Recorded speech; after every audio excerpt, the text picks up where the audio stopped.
hear that? Pretty annoying, isn't it? It's the sound at a frequency of 50 Hz. It's quiet but permeates everything around. What if this hum followed you wherever you go throughout the day, week, month, around the clock? You can't sleep, you can't focus or study or work.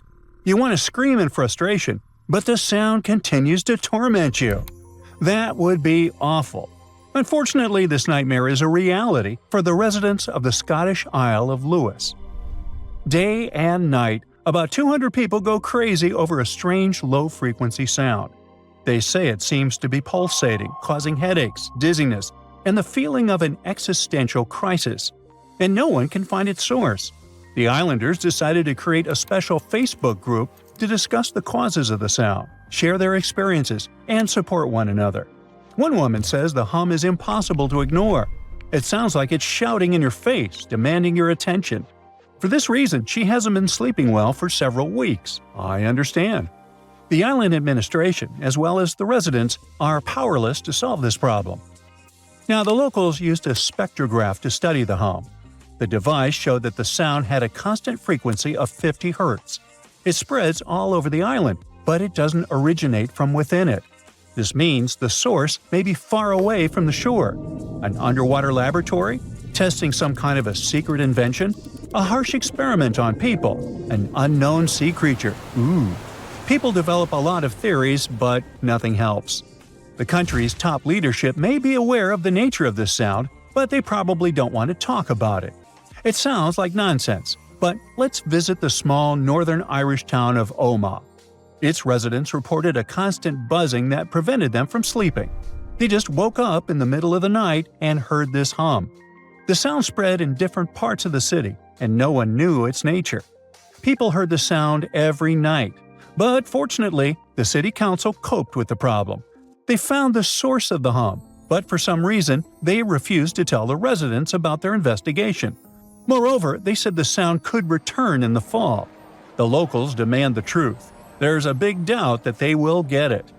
Another case of a strange sound happened in Windsor, Canada. It's an industrial town located across the river from Detroit, Michigan. Its residents have been hearing the hum for many years. It sounds at such low frequencies and is so quiet that some residents often cannot understand, is the sound real or is it a hallucination? Other locals say the hum is so strong that it makes glassware rattle in the cupboards. Some people believe that some secret invention used to control the weather produces this sound. But the reality may be simpler. The most plausible theory claims that the source of the noise is on Zug Island. Blast furnaces located on the island release pressure and produce a strong rumbling sound. This is necessary to keep the equipment from exploding. Well, yeah. According to this theory, the sound gets reflected from metal drums and machines and then goes beyond the island and crosses the Detroit River directly into Windsor. It sounds realistic, but no one has confirmed this theory. Yeah, there have been investigations. The Canadian authorities compiled a report, but it was kept secret. The only thing the locals received was an official comment on the city's website. Quote, "While it is not possible to extract the exact source of the hum, possible sources may include quarry activity or industrial ventilation systems." End quote. But where did the version about the blast furnaces come from? They were mentioned in an abridged version of this report without any details getting disclosed. Another problem with the hum research is that Zug Island is located on private American territory. Scientists from Canada were banned from conducting investigations there. Canada, Ireland, Scotland. Anywhere else? Oh, yeah. The residents of Bristol, England have been hearing a mysterious hum since the 70s. And not only them, maybe you, the one who is watching this video right now, hear it too. If that's the case, then you're one of about 4% of the world's population affected by this problem. No, seriously, what's happening? Let's figure it out. The first mention of the hum appeared in the mid-70s in England. A small digression. The Industrial Revolution also began in England. Keep this fact in mind and we'll come back to it later. So, people perceived the hum of Bristol like a quiet, annoying sound. But over time, it began to drive the locals mad, and of course, they demanded a solution to the problem. There were investigations that led to nothing. One theory said that it was the noise of industrial fans working in a warehouse in a neighboring city. But the warehouse has been closed for a long time, and the hum is still there.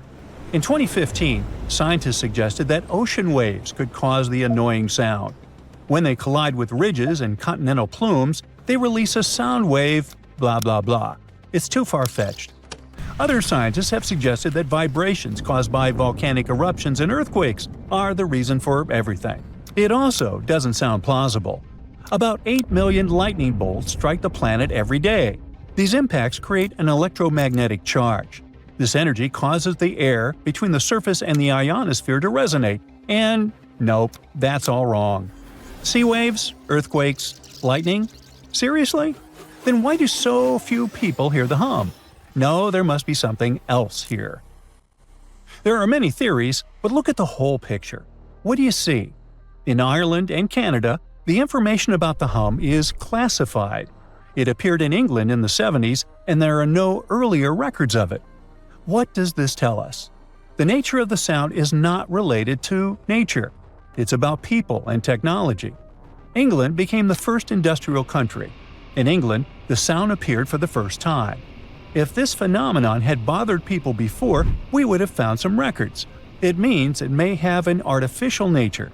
Why would they hide any natural phenomena from us? What if the annoying hum is the consequence of our technological advances? Factories, cars, power lines, cell towers, airplanes, microwaves, power plants, all of these clog the air with sound waves. It's possible that all these things cause the hum, but only some of you can hear it. Listen carefully. Perhaps there's a buzzing hum in your ears too. Ooh. But let's not panic and end our video on a more positive note. While in some places the mysterious hum drives people crazy, in others it becomes the cause of a real celebration. Welcome to the bayside town of Sausalito, in sunny, sometimes foggy, Northern California. In the 80s, a loud hum appeared here, which prevented people from sleeping. The investigation revealed that the cause of the hum was marine creatures. Thousands of toadfish swam to this place every year. These are fish that can emit unique sound waves. The human ear can't hear this sound from a single fish, but if there are thousands of them and they scream at the same time, then a whole town can hear their party. Sound waves come out of the water and reflect off the houses located next to the shore. From there, the waves spread further and can cover a huge territory. And that's what happened to Sausalito. Now, once people figured out the nature of the sound, they didn't look for solutions to get rid of it. They just decided to celebrate. The locals created the annual Humming Toadfish Festival, where they had fun and imitated the sounds of the fish. They dressed up as toadfish, toads, and other creatures. Unfortunately, the festival ceased to exist in 1990 because toadfish stopped coming to the city. They went to another place and only occasionally appeared on the coast. So there. You know, there are many doors all around the world that have no keys. Maybe you can guess how to open them. The first destination is… okay, read this, and good luck to you. It's a temple in India. The temple's name comes from this other really long word, which can be translated as the one emerging from the lotus. This temple is one of India's most popular and sacred places. It's one of 108 temples of this word. It dates way back. It was mentioned in Tamil literature in the 6th century. Flash forward to our time. In 2011, the Indian Supreme Court decided to document the valuables of the temple because they had been informed that the place might have been misused. To do so, they had to open the doors that had been closed for centuries. The committee went to the temple and discovered 6 huge secret vaults that held unbelievable treasures. After the chamber doors opened, they found at least $22 billion worth of golden idols, necklaces, and coins. The officials also discovered ceremonial costumes and gold coconut shells with jewels. Plus, they saw large diamonds. Not our understanding of large, though. Some of these precious stones were as large as 110 carats.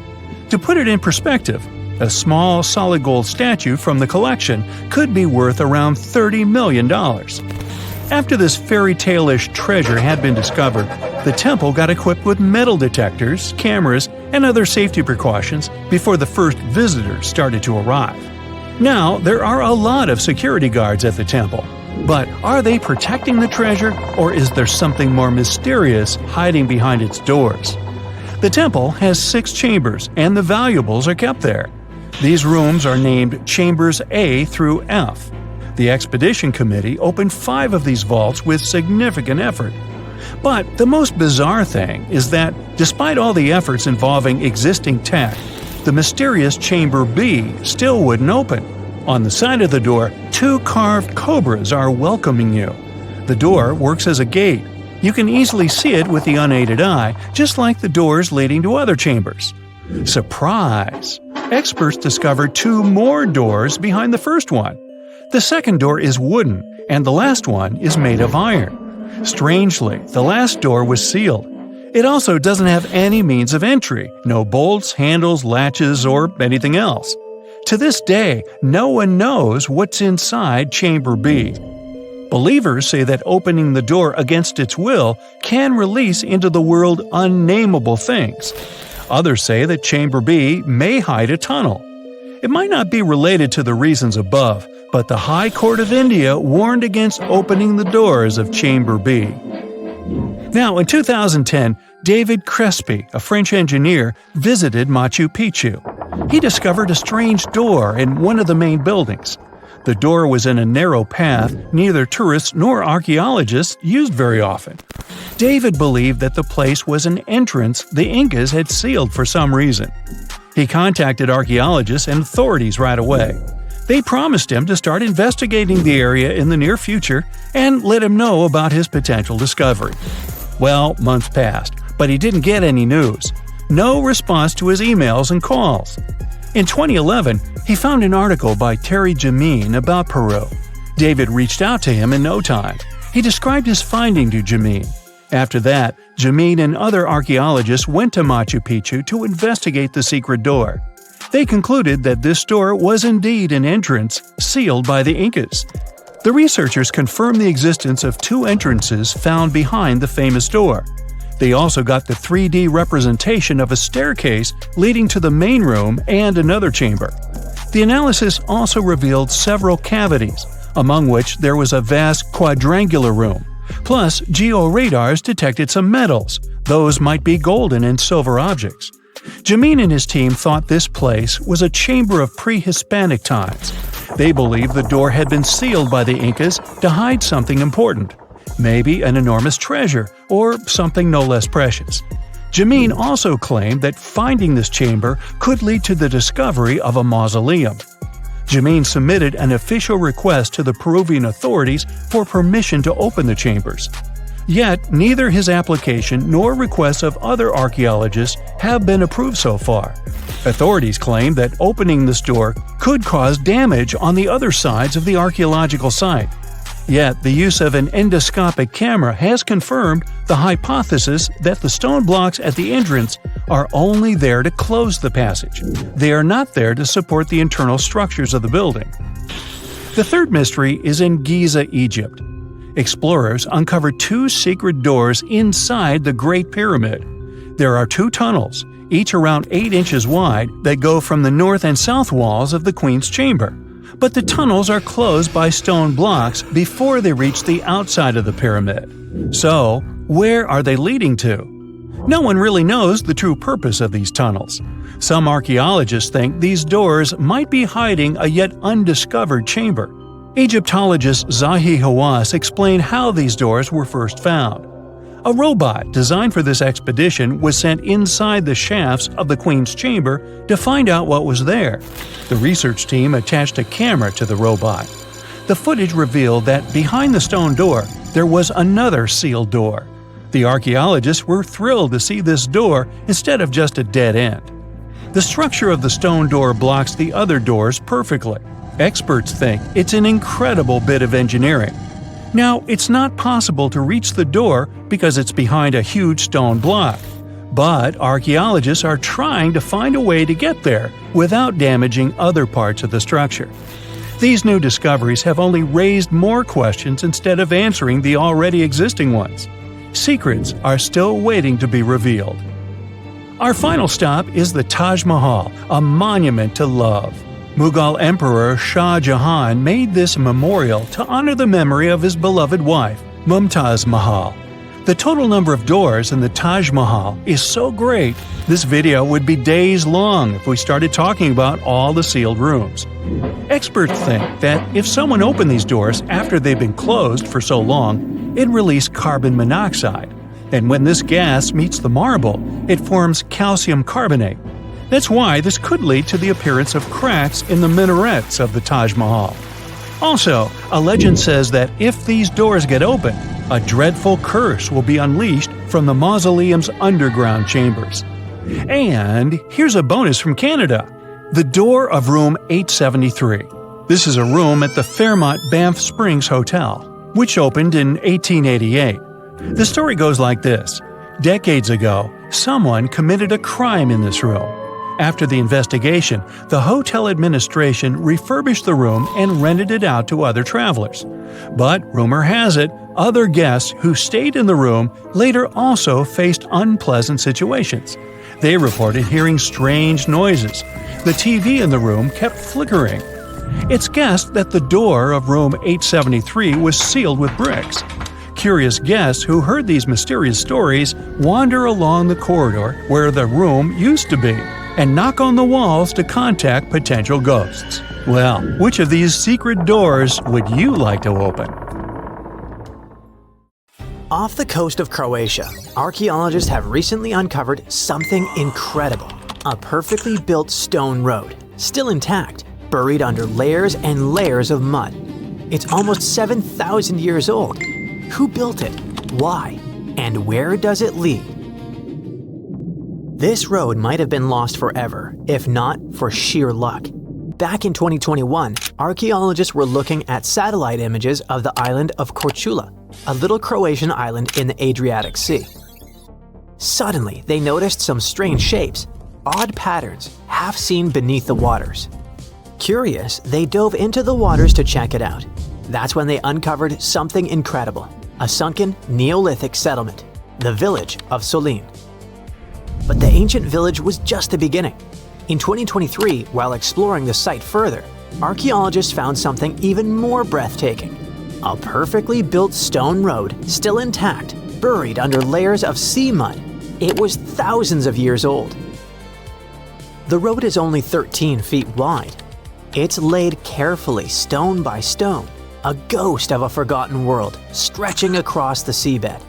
This was no accident of nature. The stones were too precisely shaped, too deliberately placed. And somehow, across 7,000 years of storms and tides, both the village and the road survived. One of the scientists said it's a miracle.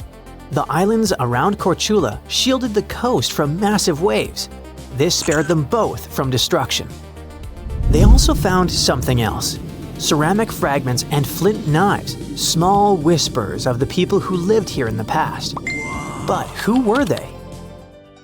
The mysterious road goes way back into the Stone Age. An ancient culture called Hvar culture lived on the Hvar Island nearby. But they also spread across the eastern Adriatic coast and built the village of Solin just offshore from the coast of Korčula Island. The road connected the village to the main island. If you set foot on Hvar Island today, you'd see a fascinating island of pine forests, lavender fields, and sunlight that spills across vineyards. But you'd also be stepping into a living mosaic woven from 7,000 years of history. Neolithic people lived there around 4,900 BCE. That was before the rise of cities, before the pyramids of Egypt, before history even had their first kings. These people found shelter in the island's caves. In local places like Grabcheva Cave and Markova Cave, they crafted delicate, painted pottery, some of the oldest in Europe. This ancient settlement once bustled with life, perched near beaches where now only waves roll. The people who built it walked barefoot over its stones, carrying baskets of grain, tools, and clay pots filled with water or olive oil. Among those little shards, archaeologists discovered something amazing: the oldest depiction of a boat in all of Europe. Even in 3,500 BCE, the people of Hvar were dreaming of journeys beyond the horizon. And even though the Neolithic farmers of Hvar culture didn't have great technology, they had already learned to tame the earth. They built megalithic stone tombs, raised circles of rock in nearby Gradina Bay, and crafted intricate flint blades and stone axes. Why are Solin village and the road underwater now? We don't know for sure. Perhaps something happened to them in the past that caused this. In any case, the road and Solin are all we have remained from those days. Hvar Island was always a fascinating place to live in. The island's history is rough and beautiful, carved by rebellions, pirates, and foreign kings. Around 385 BCE, the Greeks sailed across the sea and found this beautiful island. A high limestone ridge, hidden freshwater springs, and fertile plains kissed by the sea breeze. No wonder they decided to settle here. These Greeks themselves came from Paros, a sunny island in the Aegean Sea. When they got to Hvar Island, they found a town they called Pharos. They weren't being super original. Now we know this town as Stari Grad, which means Old Town, and it actually is one of the oldest towns in all of Europe. They brought with themselves deep knowledge of farming, sailing, and city building. This helped them to do something extraordinary. They divided the land into perfect geometric squares, neat fields for vineyards, olives, and grains.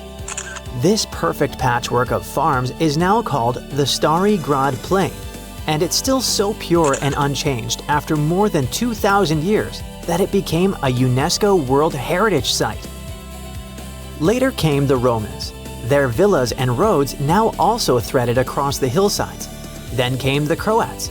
Their traditions, from religious processions to the haunting ancient songs of Holy Week, have survived the passing of centuries. But it was under the Venetians, which was about the 15th century, that Hvar truly blossomed. When the Venetians came there, they chose Hvar town as a major port. They built fortresses and arsenals, cathedrals, theaters, and squares. It was the golden age of Renaissance, and Hvar brought three genius giants of Croatian culture to the world. The first one was Petar Hektorovic. He captured the life of fishermen and the spirit of the sea in his epic Fishing and Fisherman's Talk. In a local castle, the Tverdalsh Castle, his stone villa still guards its secret fish pond. The second one was Hannibal Lukic, who wrote The Slave Girl, the first secular drama in Croatian culture. And finally, Martin Benetovic, a painter, musician, and playwright who left his mark on the island's soul. In the Franciscan monastery by the sea, there's a beautiful painting stretching across an entire wall, The Last Supper. Not the original by Da Vinci. This one is thought to be created by Matteo Ingoli. Same theme, but a different artist, though this work is considered a Renaissance masterpiece. Back then, Hvar Island became a jewel of the Venetian Empire, a naval stronghold, and later, a stage for Renaissance poets. But this place wasn't always peaceful. In the 16th century, the Ottoman Empire came here. Their corsair raiders swept across the sea and wanted to conquer the island. Hvar's people built fortresses that still cling defiantly to the cliffs, even to this day. Napoleon also came here, but even all this couldn't drown Hvar's spirit. Life always returned to the fields. Lavender bloomed purple over the terraces, rosemary and olive trees tangled the hillsides, and wine flowed from vineyards that the Greeks once planted. And still, the culture lived. In the 17th century, the island founded something unheard of: the first ever public theater in Europe. Before, theaters were meant for kings and nobles alone, but this one was a place where commoners and nobles sat together beneath carved stone arches, watching plays lit by candlelight. The locals also founded the first ever professional European Tourist Association. Tourism began early with the formation of the Hygienic Society of Hvar in the 19th century. Today, Hvar is known as the Island of Lavender and is crowned the Queen of the Dalmatian Islands. In the square of St. Stephen, the Cathedral of St. Stephen rises. Its bell tower, also built back in the Renaissance, once warned of Ottoman raiders. In the Benedictine nunnery, unseen by any but a few, the sisters weave agave lace. The threads are pulled from the agave fibers, knotted into impossibly delicate patterns, each one unique, each one a prayer captured in cloth. High above the town, you can still see the ancient cannons aimed out to sea, and below them, the glittering sweep of the Pakleni Islands, looking like little emeralds. There's more sunlight in a year than almost anywhere else in Europe, and the rich history in every festival, in the beauty of the Holy Week processions, and in the old songs that drift on the sea breeze.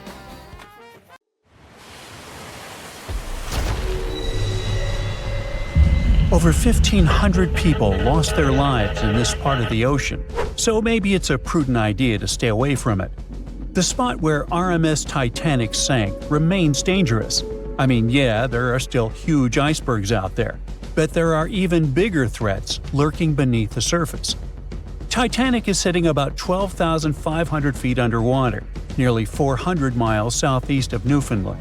It's been down there for over 100 years, so over time, the wreck's just been falling apart little by little. The infamous ship is rusting just like any iron or steel structure would be underwater. Chemically, when you mix iron, oxygen, and water, that combo sets off a reaction that creates iron oxide, and that's what leads to corrosion. So, steel plates, beams, all that stuff is getting weaker. Parts of the liner are caving in, like the ceiling in the captain's bathroom and a section of the railing that collapsed not too long ago. But in the case of Titanic, a lot of that corrosion is actually being caused by iron-eating bacteria. When the Titanic sank, it split into two big pieces, the bow and the stern, which landed nearly 2,000 feet apart on the ocean floor. And now, both pieces are covered in this biofilm, a living blanket of bacteria, marine fungi, and all sorts of other microbes. Over time, microbes feeding on the ship's iron have created these things called rusticles, and they are actually speeding up the wreck's decay. Scientists say the stern is breaking down way faster than the bow, mostly because it took more damage when the ship sank. And now, thanks to all that bacterial activity, the stern could be deteriorating as much as 40 years ahead of the bow. So yeah, microbes have been thriving and flourishing down there. If you are a germaphobe, that probably sounds like a total nightmare. But honestly, it's not that bad. For one, they don't even look gross. These rusticles actually look kind of cool, like ice crystals or tiny diamonds clinging to the wreck. And don't worry, you are not in danger. As long as you keep a safe distance from the wreck, no direct contact, and definitely don't go poking around inside, there really is no risk. Speaking of getting dangerously close, we've got to mention the Titan submersible disaster. You know, the one that catastrophically imploded back in 2023 during a trip to the Titanic wreck. Sadly, all 5 people on board lost their lives. Even though this trip was sold as a tourist adventure, going that deep in the ocean is no joke. It's terrifying, cold, and dark. Sunlight gets absorbed by water and can't reach much farther than about 3,300 feet below the surface. Past that point, the ocean is in total darkness all the time. Titanic lies within a region known as the Midnight Zone for this very reason. The few brave people who have visited the wreck say the descent takes over 2 hours through complete darkness. Then, out of nowhere, the ocean floor just pops into view, lit up by the submersible's lights. The second big challenge is actually finding the wreck. At that depth, navigating is no easy task. When you reach the bottom, you really don't know exactly where you are. You're just kind of fumbling around in the dark, knowing that Titanic is somewhere down there, but you can't see it. However, detailed maps of the Titanic site, made from decades of high-res scans, really do help. As the wreck starts to come into view, they can use those maps to stay on track. Plus, sonar and sensors let the crew notice features and objects even if they're way beyond the sub's tiny light pool. For example, the Titan submersible had a sensor called the Doppler velocity log.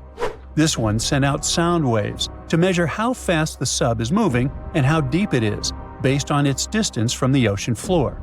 Still, passengers on previous trips to Titanic in this submersible have said how tough it is to find their way once they reach the ocean floor. And we can't forget about the pressure. The deeper you go in the ocean, the more pressure the water puts on everything. And the pressure is crazy high at the Titanic's wreck site. To put it into perspective, it is about 200 times the pressure inside a car tire. That's why submersibles need super thick walls to handle it. So yeah, the water around Titanic has creepy microbes, pitch-black darkness, and insane pressure.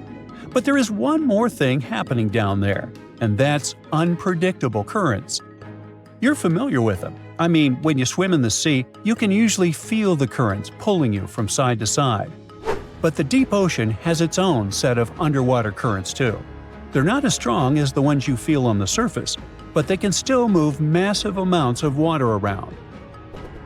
These currents can be caused by things like wind, differences in water temperature and salt, and even strange storms down on the ocean floor called benthic storms. They can get intense and stir up the sea bottom. Now, like I mentioned earlier, the Titanic wreck is in two big pieces, the front and the back, and researchers have been checking out the seabed of the surrounding area. One part of the wreck is near this cold underwater current called the Western Boundary Undercurrent. It flows south and moves mud and sand along the ocean floor, creating ripples and patterns that show how strong or weak the current is. Most of the time, the currents there aren't very strong. They even found sand ripples near where all the Titanic debris landed, like furniture, coal, and just random stuff from the ship. And those ripples are showing a current flowing from east to west. But inside the main wreck site, things get a little wilder. The water flows more from northwest to southwest, probably because all the huge chunks of the ship are messing with the flow. Around the south side of Titanic's bow, the currents get unpredictable too. They keep switching directions, from northeast to northwest to even southwest. It's like the ocean's just doing its own thing down there. Experts think that over time, all this shifting water is going to slowly bury Titanic under layers of mud and sand. Little by little, the wreck could just fade away and disappear beneath the ocean floor. Alright, now it's time to get to the obvious issue here: icebergs. Yep, they're still a problem for ships today. In 2023, around 380 icebergs flowed into the busy shipping routes between North America and Europe. That's a problem. You see, the bigger the iceberg, the easier it is to spot and avoid. Smaller ice is a lot harder to detect, though it's no less dangerous. And that's because the most dangerous part is underwater, where no one can see it. Think about the iceberg that sank Titanic. Passengers saw about 100 feet of it above the water, but it's believed that's only 16% of its total size. Experts say the rest, hidden beneath the waves and much larger than what's visible, could stretch down several hundred feet. Now, the good news is that, unlike Titanic's day, we have much more technology now to spot icebergs in time. Modern ships have radar and satellite imagery that can pick up icy threats hiding in the dark. Some vessels even use sonar and thermal imaging to see through fog, helping the crew to spot icebergs above the surface. GPS and AIS pick safer routes, and monitoring centers around the globe send out real-time alerts, like having a personal iceberg spotting assistant. So, yes, it is a massive upgrade from just relying on binoculars. You won't have to worry about icebergs on your next cruise vacation, even if it passes alongside Titanic's route. But just to be extra safe, try not to travel with anyone named Jack or Rose, and never play the violin while on board. Just saying. There's one beautiful mountain in the southern part of Tibet called Kailash. Its height is about 22,000 feet. This is not so high and much less than Mount Everest. But unlike Everest, almost no one has ever climbed Kailash for one unusual reason. In 1926, one famous British climber decided to get to the mountain's top and studied it for a long time. The Mountaineering Association informed him that the mountain was completely inaccessible. Despite this, he continued trying. While exploring its northern part, it started snowing at that moment. It was impossible to work in such conditions, so he gave up this idea and left. The next attempt to climb to the top of Kailash was made by another climber, Colonel Wilson. Together with his companion, they figured out the most suitable passage to the top. They were confident they would achieve their goal, but the harsh winter ruined their plan. The colonel wanted to come back again, but he never did. Another person who wanted to climb to the top was an Australian writer and climber. He explored the territory of the Tibetan mountains and saw Kailash. At that moment, he thought he would easily reach the peak. He met one local lama and asked him if it was possible to climb Kailash.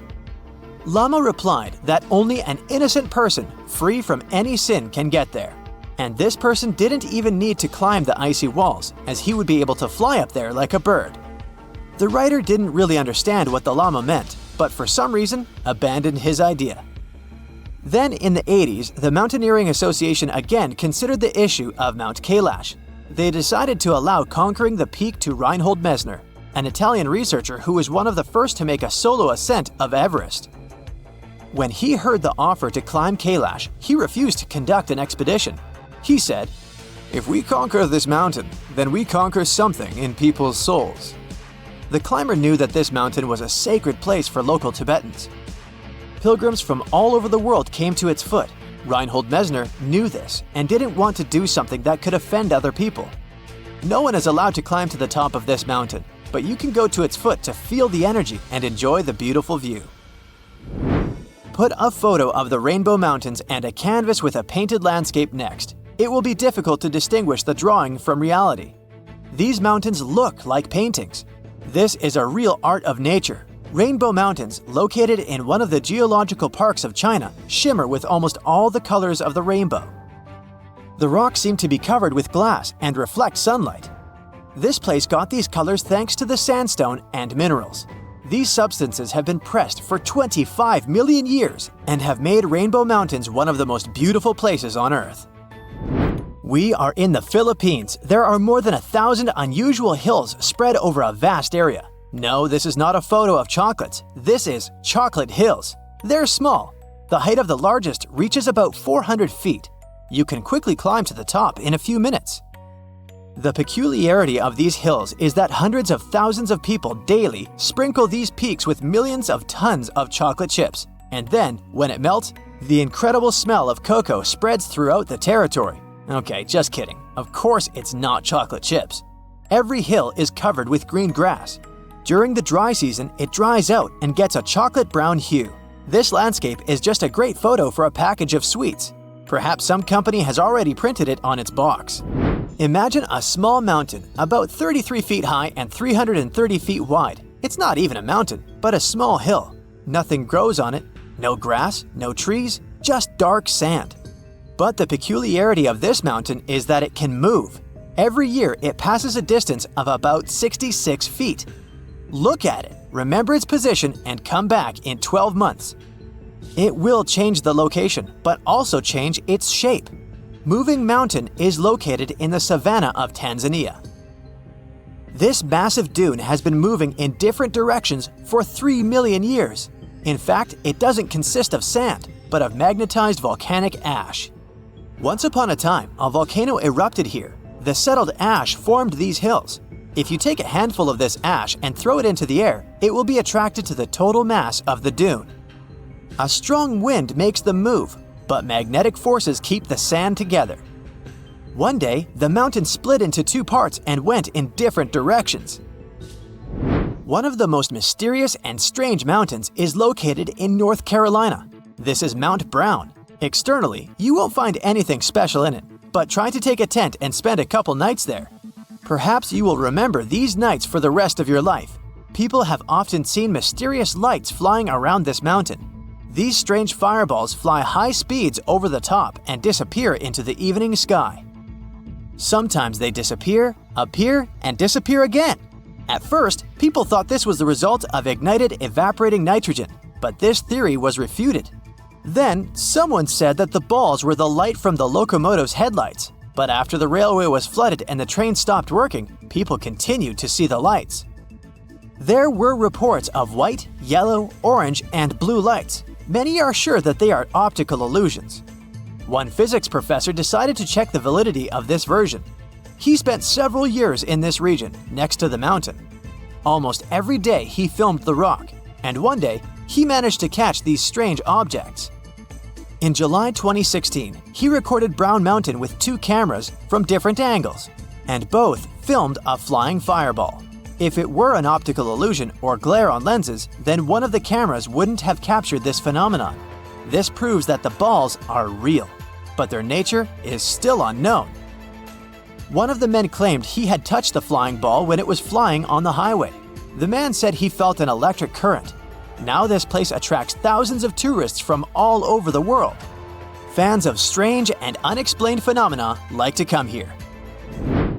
This mountain looks pretty scary and lifeless. It's located on a small volcanic island in the Tasman Sea, Australia. The island is called Ball's Pyramid. The sharp mountain range on this land has a triangular shape and a height of 1,800 feet. This is almost twice the size of the Eiffel Tower. It seems like some evil mad scientist or vampire lives on the top. Being on the island and climbing the cliff is dangerous because of the slippery, rocky surface. Sailors discovered this place in 1788. They thought the island was uninhabited and didn't want to explore it. Then, after more than 200 years, people still wanted to explore it. This place was considered lifeless for a long time, but scientists found unusual inhabitants there in 2001. They were climbing the mountain and found a strange bush at the height of about 100 feet. Something was stirring inside it. Scientists pushed aside the branches and saw a colony of big insects, land lobsters or walking sausages. These little guys are from the family of stick insects. They do look like sausages. Each of them is about 6 inches and has 6 tenacious paws and has a solid brown shell. On that day, scientists saw 27 insects. The most exciting thing is that people believed land lobsters were extinct at the beginning of the 20th century.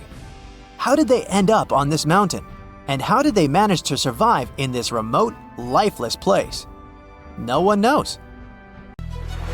See this big spot under the water near the shore? It's a coral reef. It beckons you to swim closer, but be careful. If you get there, it could be the last swim of your life. Stay away from the reef. But why? Why are coral reefs so dangerous? Let's figure it out. First, make your guess about what a coral reef is. An underwater cliff?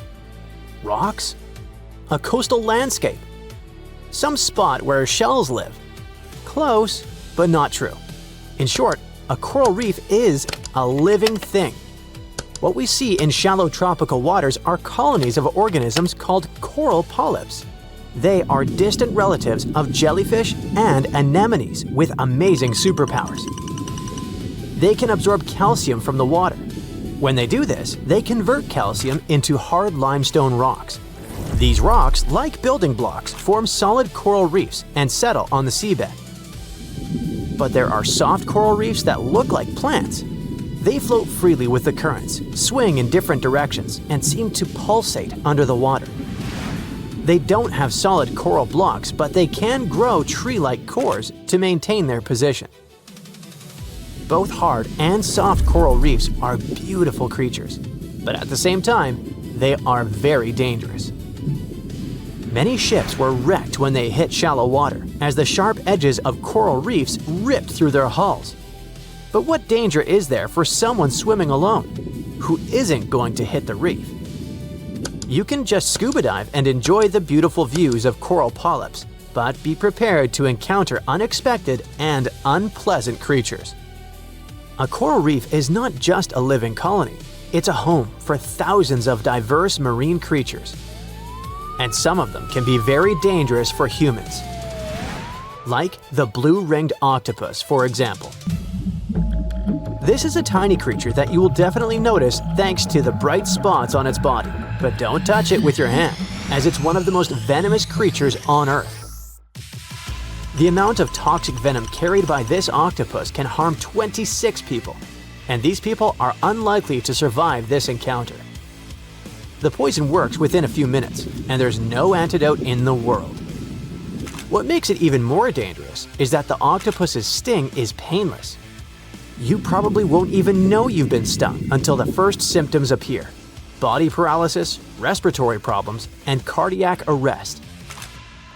But even if you don't notice the octopus and swim past, you'll probably notice the box jellyfish, whose tentacles can reach several feet in length. It looks like a creature from deep space, and you better not approach it. The box jellyfish is considered the world's most venomous creature. There are special cells in their tentacles that release a toxin called nematocysts. Over the past 100 years, roughly 70 people lost their lives after encountering these jellyfish. But most likely the number is much higher. We just don't know about all such cases.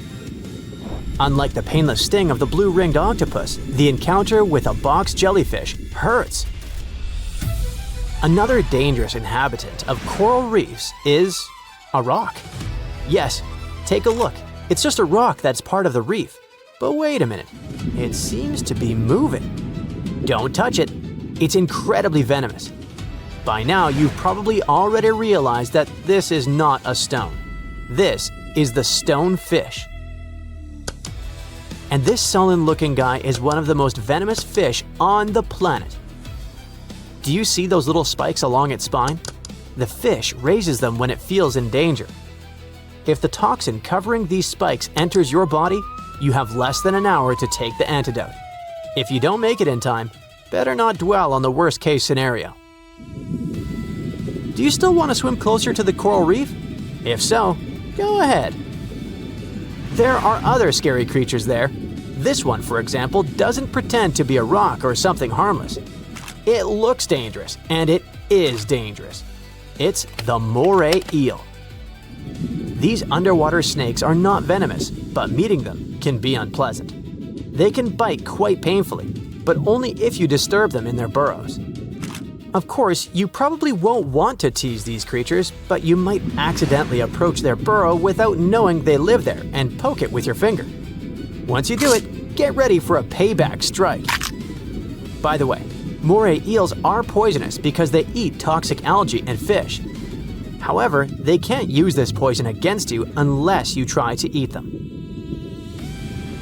As you approach the coral reef, you may encounter a flying dagger. This is the needlefish, a thin, fast fish with a sharp nose and prickly needle-like teeth. It swims near the surface close to coral reefs at high speed and then jumps out of the water and flies at a speed of 37 miles per hour. Many people have reported getting seriously injured by this guy. This one looks like barbed wire shaped like a star. Hundreds of sharp needles cover the crown of thorns starfish's body, and you'd better not touch them. Each thorn on their body contains dangerous toxins that cause pain, nausea, swelling, and can even lead to anaphylactic shock. Coral reefs are not just a place for them to hang out, but also food. This starfish bulges out its stomach, covers the reef surface with it, and absorbs nutrients from it. It's like something straight out of a sci-fi horror movie. But don't think that corals are something scary and dangerous. In fact, coral reefs are some of the most useful things in the ocean. They even save people's lives. Do you know that lines of coral reefs cushion the impact of tsunamis and protect the shores from flooding? Some large reefs, like the Great Barrier Reef, are the boundary between the open sea and shallow waters. They stretch along the coast and form a protective wall that serves as a barrier against tsunamis and landslides. During a storm, rocky coral reefs disperse large waves and soften their impacts on the shore. But the coolest thing is that corals help your Instagram profile look better. What? Yes, that's right. Do you know these beautiful paradise-style photos when the water near the shore is blue and the sand on the beach is white? So sand gets this unique color thanks to corals. As you already know, coral bodies are made up of calcium carbonate. When waves and storms destroy corals, they wash out these calcium particles directly onto the shore. Besides corals, tiny bits of crushed seashells also end up there. Over time, layer by layer, they build up to form white sandy beaches. By the way, Parrotfish are also involved in creating this beauty. These little fish feed on algae that stick to coral reefs, so they also consume pieces of coral along with their food. Then, when they're full, they release the coral particles, which eventually become the white sand. One such fish releases about 200 pounds of coral waste per year. So in a sense, this white sand appears because parrotfish go number 2. Coral reefs are ancient. The average reef grows at a rate of about 0.7 inches per year. And now look at their sizes.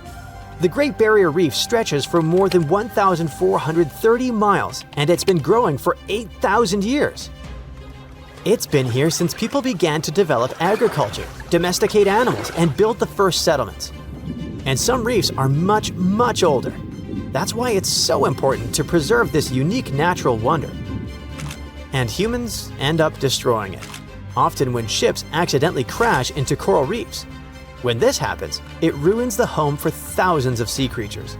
Ocean ecosystems get majorly impacted. But we also try to improve the situation. Coast guards protect the areas where coral reefs grow so that no vessel can approach them. These majestic creatures are a crucial part of nature, and this is another equally important reason why we should stay away from them. Now, how about some surreal hidden places to check out?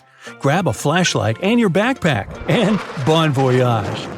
The trip starts in the mountainous country of Switzerland. You travel to the town of Waltensburg in the eastern part of the country. It's raining and it's very cold, but you still make your way to the bottom part of a mountain, where your first adventure awaits. After climbing up high in the mountains, you see a strangely shaped castle.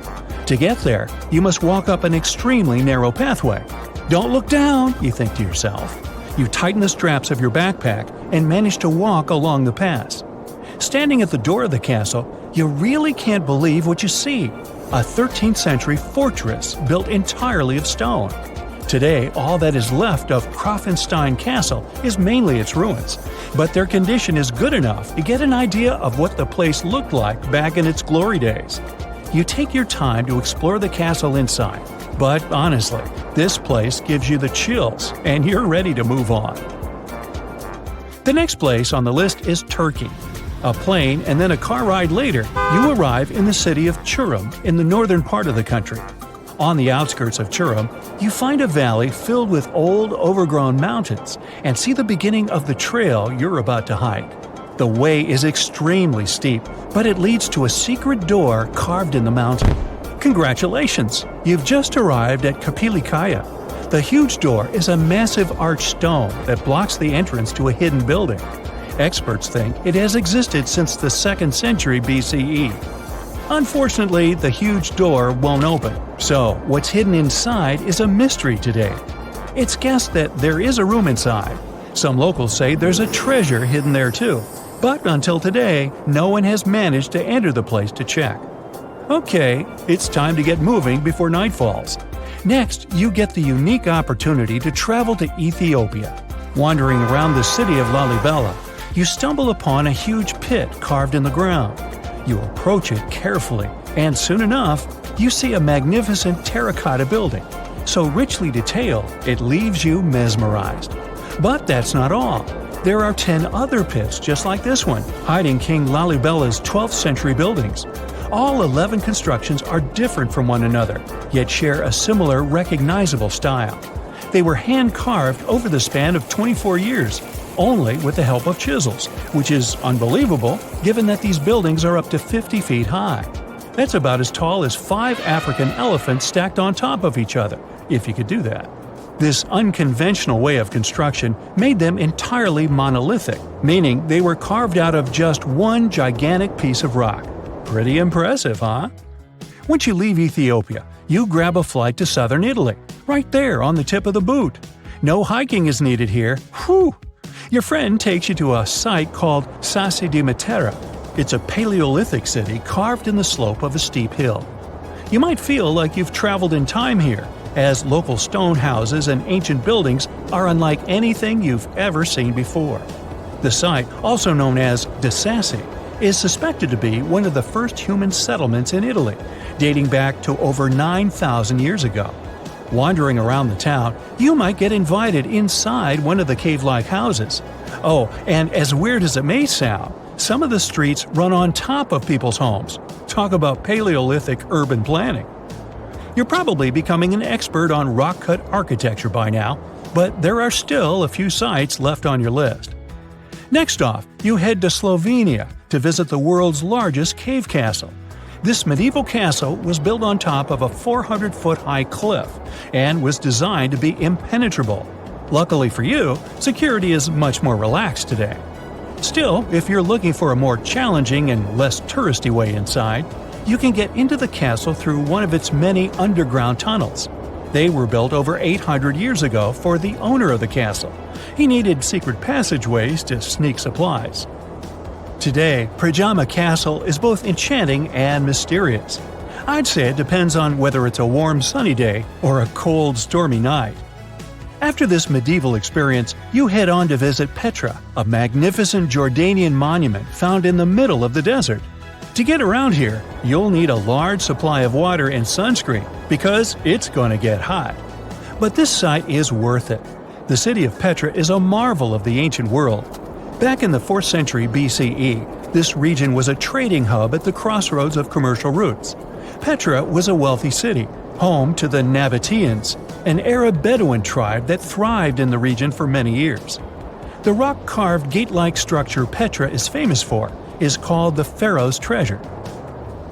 It stands at the main entrance to the site and is said to have a treasure hidden inside.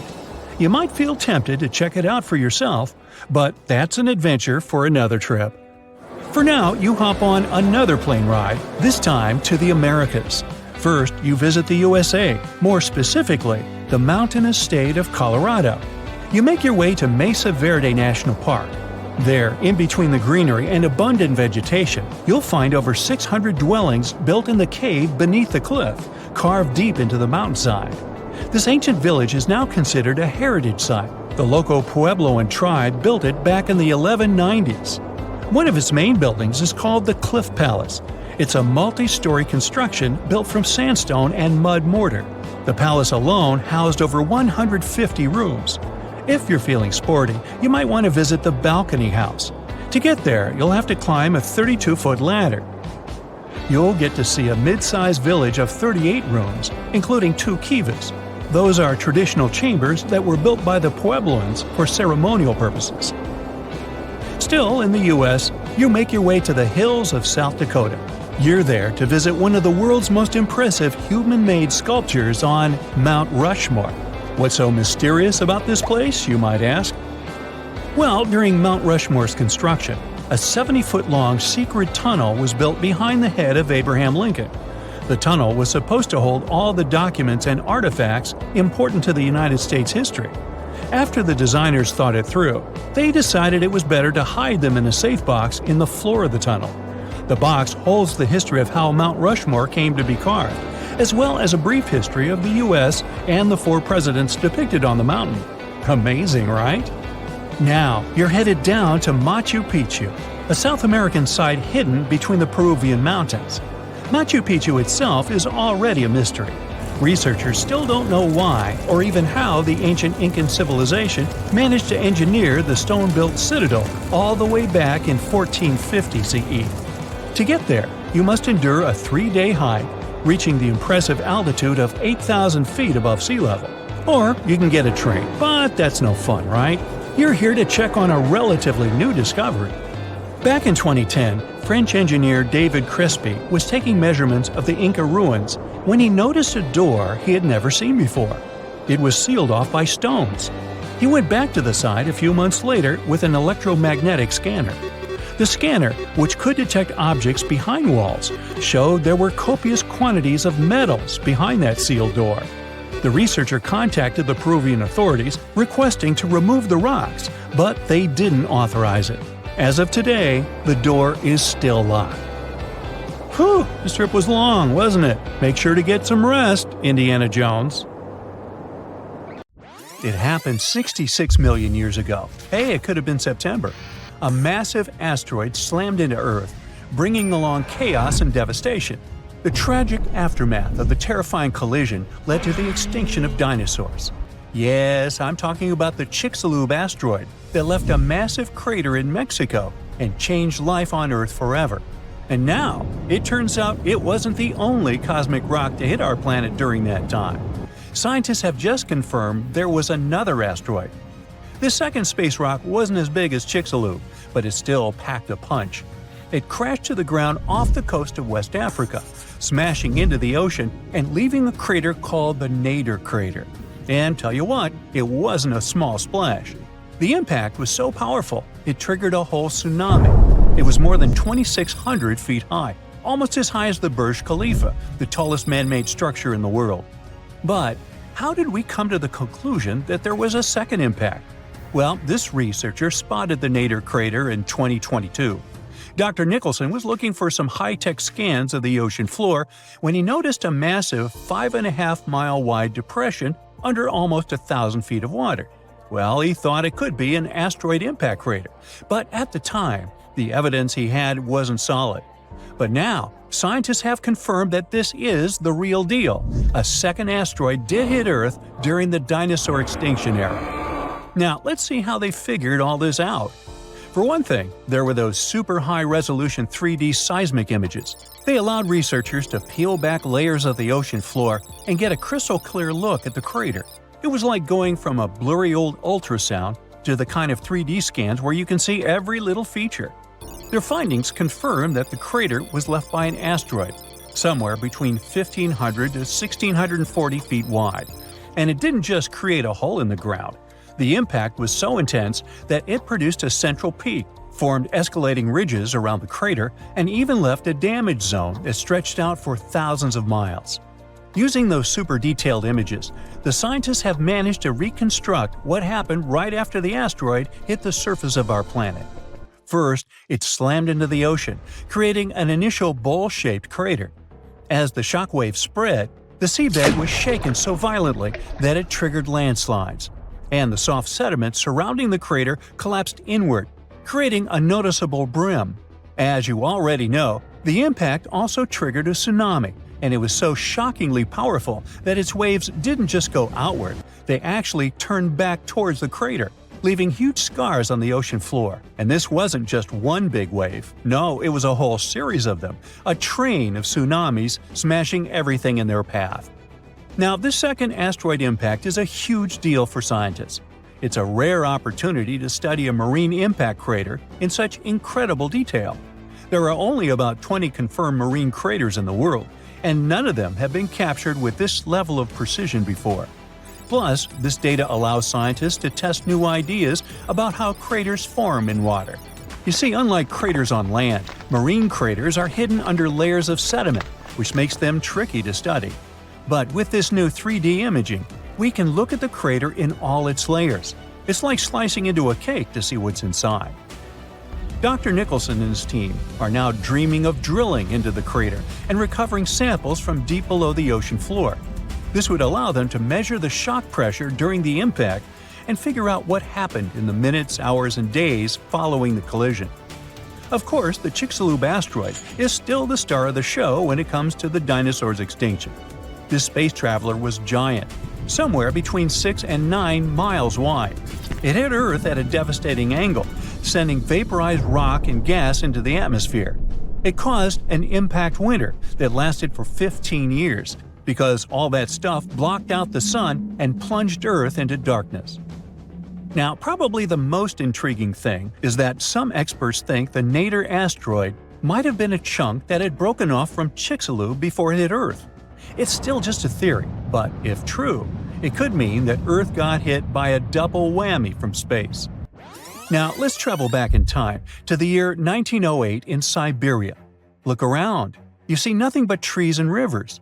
And suddenly, a huge object, around 150 to 300 feet in diameter, dashes through the Earth's atmosphere.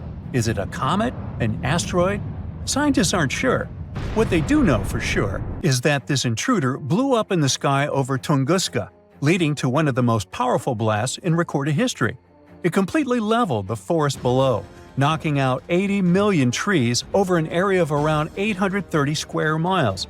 and that's an area larger than that of cities like Los Angeles or New York. The trees were literally flattened, and their trunks were stripped of branches. They were also arranged in a bizarre radial pattern around the epicenter.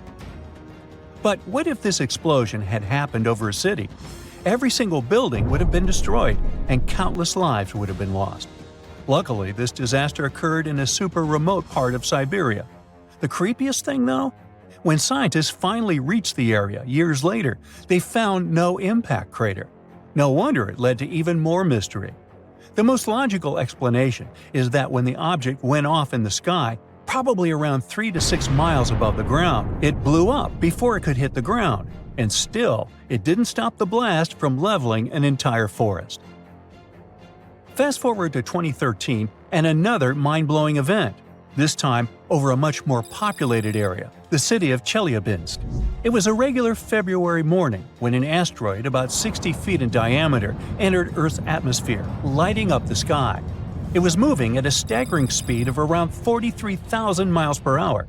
It blew up in midair, about 18 miles above the city. It was a horrific view, but luckily, the asteroid disintegrated high enough in the atmosphere without hitting the ground. If it had touched down, the city would have been in big trouble, because even though there was no direct impact, the explosion still created a shockwave that tore through the atmosphere, hitting the ground with enough force to shatter windows all over the place. The blast damaged around 7,200 buildings, but fortunately, there were no direct fatalities. Still, it was a major wake-up call. This wasn't just some far-off cosmic event like Tunguska. This asteroid exploded over a modern populated area, and the damage was very real. The good news? Scientists are getting better at spotting such objects before they get too close. Space agencies around the world, like NASA, are tracking near-Earth objects to figure out which ones could pose a risk. But as we can see from these two events, sometimes space rocks can still sneak up on us. And while the chances of a major impact are low, the stakes are really high. At the moment, there's one asteroid that NASA's keeping an eye on. It's called Bennu, and it's about the same size as the Nader impactor. Bennu is considered one of the most hazardous objects in near-Earth orbit. According to NASA, there's a small chance it could hit the Earth between the years 2178 and 2290, and the biggest risk date is September 24, 2182. But don't freak out just yet. The odds of the impact are only 1 in 2,700, but still, it's a reminder that Earth is always in the cosmic firing line. So, there's a mysterious doorway in the middle of Antarctica.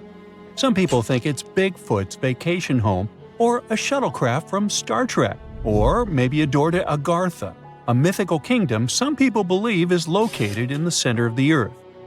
Well, the scientists debunked all these poetic theories and explained that what looks like a mysterious doorway is located in an area of fast sea ice. It's offshore of the coast and is full of little islands with shallow water around them. When ice flows around hard rocks hidden underneath, it can create patterns that look odd but are totally normal. In this spot, the ice is thin, so the rocks underneath have a big effect on how the ice moves. The cold winds in Antarctica also shape the ice and snow and make it look like they're lines and shapes. So, the mysterious doorway is just a rocky ridge poking out because the ice has melted a little. The top of the doorway is the tip of the rock, and the sides are snowy trails left by strong winds blowing in the same direction. It's essentially an iceberg that got stranded and is melting in one place.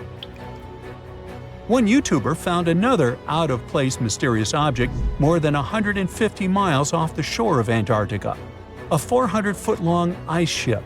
The internet went wild with theories like that the ship must have ended up there right from the Bermuda Triangle. But there was no scientific proof that it was a ship and not just a large chunk of ice. And once some other internet users revisited the place, they noticed the ice melted in the summer and the hypothetical ship was gone. Another mysterious Google Maps find in Antarctica was a pyramid. And before you make up an exciting theory about how the ancient Egyptians built a secret base here, I have to tell you it turned out to be just a mountain. It's part of the tallest mountain range in Antarctica that stretches for almost 250 miles. It's not the first pyramid on this continent, as explorers from the British Antarctic expedition found another unusually shaped mountain and nicknamed it the Pyramid. But this one didn't even have a pyramid shape. Here's one Antarctic find that definitely won't disappoint you: a giant ice shelf that reminded scientists of the Grand Canyon. A special submarine robot named RAN covered over 600 miles under the thick ice and brought back some amazing footage of icy mountains, valleys, flat plateaus, and swirly patterns made entirely of ice. One of the strangest things RAN found was giant bowl-shaped holes, or scoops, in the ice. Sadly, scientists lost track of the robot. They think that curious Wendell seals may have accidentally bumped into RAN and caused it to get stuck. To save energy, RAN probably shut itself down, and the scientists couldn't find it again. But the team is hoping to build a new robot and continue exploring this icy canyon to see how the patterns under the ice might change over the years. Another huge Antarctic canyon was found thanks to bad weather. A team of sound experts had to pause their work at the Casey Research Station in a storm. Instead of waiting around, they decided to use the unexpected free time to map the seafloor near Adams Glacier. And that's how they found a canyon that is almost 7,000 feet deep, almost 30,000 feet wide, and stretches over 28 miles away from the glacier. During the mapping, they discovered just part of the canyon before they had to go back to the research station. But when bad weather came in again, the ship went back and mapped more of the canyon.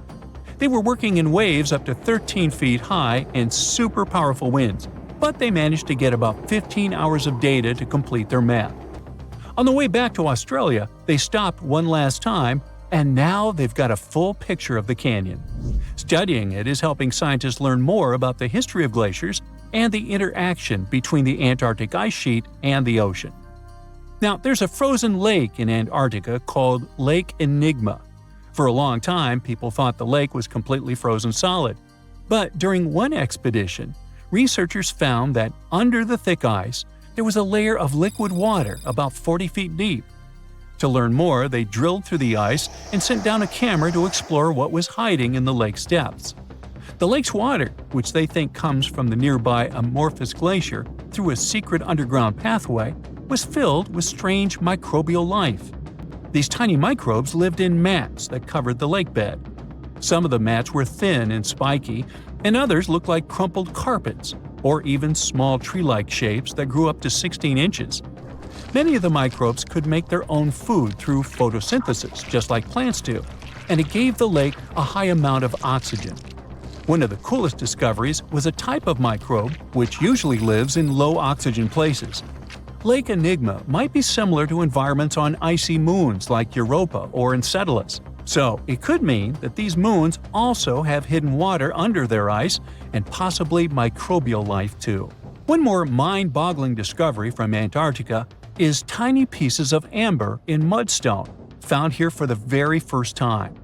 It took scientists years of studying incredibly well-preserved fossilized roots, pollen, and spores that they found back in 2017. Amber proves that resin-producing trees once grew in Antarctica, part of a lush rainforest that existed near the South Pole during the mid-Cretaceous period. Back then, disclaimer, I wasn't around then, the trees would have had to survive through months of darkness during the long Antarctic winters. Scientists believe they adapted by going dormant for a long time. The amber pieces the scientists found are tiny, but they are beautiful shades of yellow and orange with bumpy surfaces that show how the resin flowed out of the trees. This resin likely leaked out to protect the trees from insects. It was preserved because water quickly covered it and kept it safe from sunlight and air. A scientist was browsing through satellite images for brown trails of penguin waste and found 4 new colonies of emperor penguins at the base of the globe. These new colonies likely have been around for years, though 3 of them are rather small, with fewer than 1,000 breeding penguins each. One of the new colonies was found close to a place called the Lazarev Ice Shelf, where there used to be a larger penguin colony. They thought this colony went extinct in 2019, but it seems the penguins have just moved a bit because of changing sea ice conditions. So studying them can help us learn more about how emperor penguins adapt to changes in the environment. Now, there used to be a giant river system in Antarctica 40 million years ago. Researchers found proof of it after studying soft sediments and hard rocks from the frozen seabed.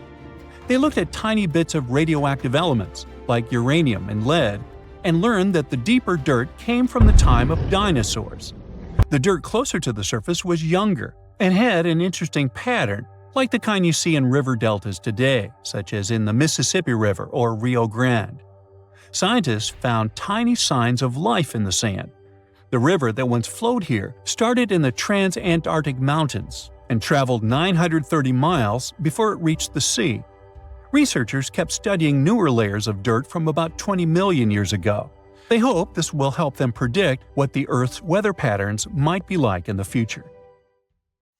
A comfortable abode with a gorgeous view of the Mediterranean Sea will serve as a perfect rain shelter. Well, this is what a real estate advertisement might have looked like for Neanderthals 100,000 years ago. Welcome to the weird and wonderful caves you could live in, or not. Of course, back then, neither real estate and advertising had been invented yet. Never mind the fact that Neanderthals couldn't build houses and often lived in caves. Yet, one of those caves looks an awful lot like a residential building. It's situated inside a high limestone cape called the Rock of Gibraltar. If the Neanderthals had had an economy, the caves inside this rock would have cost a bundle. Navigators discovered it in 1907. They just spotted a big hole inside the fortified rock. For many years, scientists have studied this place and found some traces of Neanderthals. They discovered ancient tools in the cave and bones of old animals. But the coolest thing was, they found 4 caves inside the rock. It was like a residential complex. Neanderthals lived alongside neighbors and helped each other hunt and fish. They created feather decorations and painted abstract drawings on the walls. Imagine our ancient predecessors hanging out in these caves 100,000 years ago. And now, scientists hang out there and study the primeval past of Neanderthals in detail.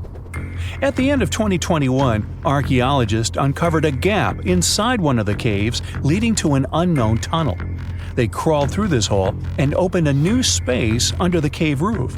This place has been closed off from the outside world for over 40,000 years.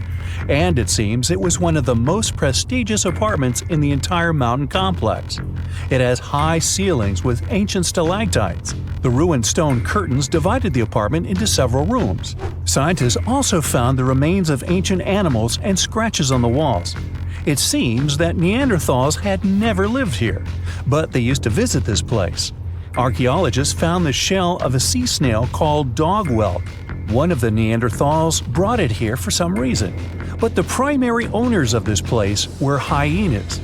These caves show that Neanderthals were closer to humans than to monkeys. They had a way of life and even some customs. There's still a lot of work ahead, and scientists hope to find new rooms inside this rock. Meanwhile, in 2003, archaeologists discovered another early dwelling on the Isle of Flores in Indonesia. Among the green jungle, they found a cave with ancient tools. At first, everyone thought the human ancestors lived here, but then scientists discovered an unusual skeleton of an adult. A thorough analysis showed the skeleton belonged to a 30-year-old woman, 3.5 feet tall, just above the waist of an average adult. The woman's weight was equal to the weight of an adult shepherd.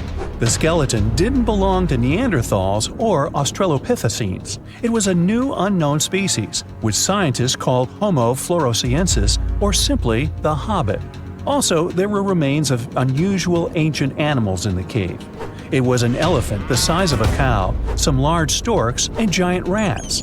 Archaeologists have found out that hobbits were not the owners of this place. The main inhabitants were the rats the size of a cat. Maybe they were fighting the hobbits. Some analysis shows that Homo floresiensis wasn't our direct ancestor. They were in a separate branch of evolution. The hobbit skeleton looks more like that of a monkey than of modern humans. In 2009, in the dense jungle of Vietnam, archaeologists discovered Son Don, the largest cave in the world. If you go inside the cave and shout, you'll hear your echo a long time. In some places, the height of this cave reaches half the height of the Empire State Building, and the total area is larger than one central block of New York. Sundan is one of the 3 caves in the Vietnamese jungle. Many intricate mazes connect these caves. Inside, you can find unique plants and trees that live separately from the outside world. It's a real underground jungle. In some places, you can find collapsed ceilings that let the sunlight in. Besides unusual trees and plants, ancient stalactites hang there. Some limestone deposits are more than 450 million years old. They were here even before dinosaurs appeared. There are also many rivers in the cave. Rainwater coming down from holes in the ceiling has formed them. Fast streams resemble slides in a water park. They lead to unknown underground labyrinths. Scientists have studied only a small part of all these caves. The next unusual cave is in New Zealand. Hundreds of thousands of fireflies live inside. Each of them glows with a blue light. Together, they light up the cave. It may seem to you that you're on another planet, but you can't stay there for a long time. Special air measuring devices are everywhere. Scientists monitor the level of carbon dioxide necessary for the normal existence of fireflies. These insects are sensitive to the environment. If there are many people in the cave, or they stay there too long, the park staff will ask them to leave the place. It's like you're literally stealing oxygen from the fireflies. We've seen some pretty amazing caves so far, but how about a scary one? We're going to the desert of Yemen's Al-Mara province. What we're looking for is not a cave, it's just a black hole in the ground, right in the middle of the desert. It's big, the size of a basketball court. It's not its size that could scare you, but what's inside. Scientists are still not sure what it is.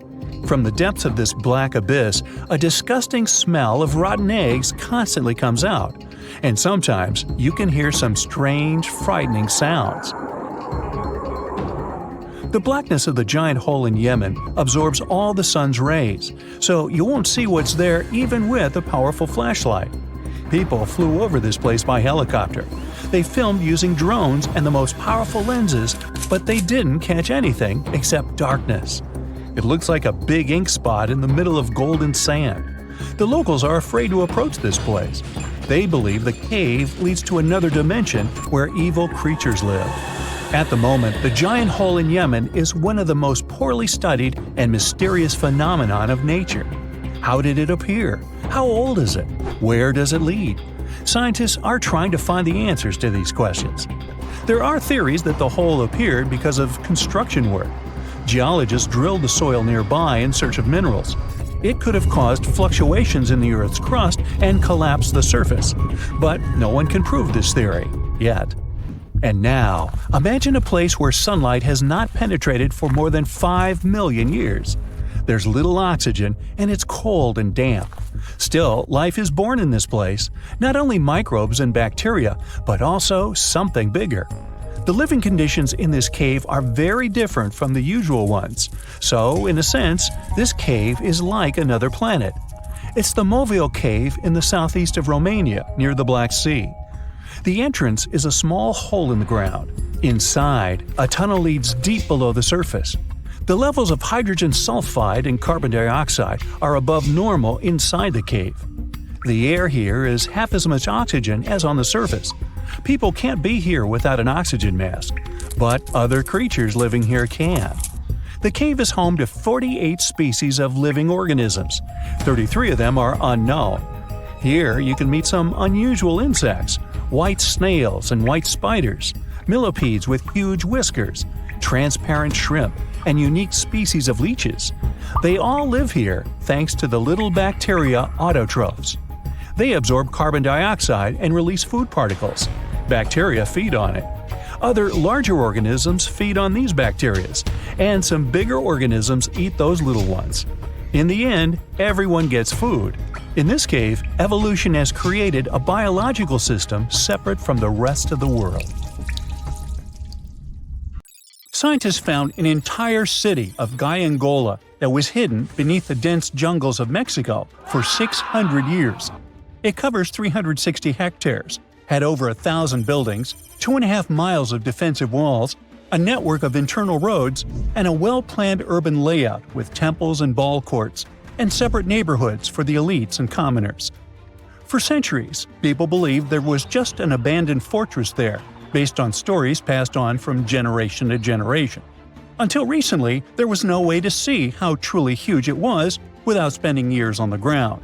But thanks to the new technology, a remote sensing tool called LiDAR, they got a 3D model of the area in just 2 hours from a plane. Gaiangola was built between the years 1350 and 1521. It was a crucially important place for the Zapotec people, a group that had lived in the area since around 700 BCE.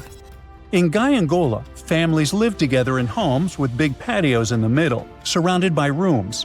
When families got bigger, they built more rooms and made their homes larger. The study found that both the leaders and regular people worked together to make the city better. Because Gaiangola was surrounded by mountains, they used this land wisely and built their houses in a way that fit the slopes and let rainwater flow naturally. This helped keep their homes safe and strong. They were built so well that many of these buildings are still standing, even after hundreds of years. There are 2 pyramids in the center of the city. They may have been used as temples where the priests celebrated rites and ceremonies to their deities.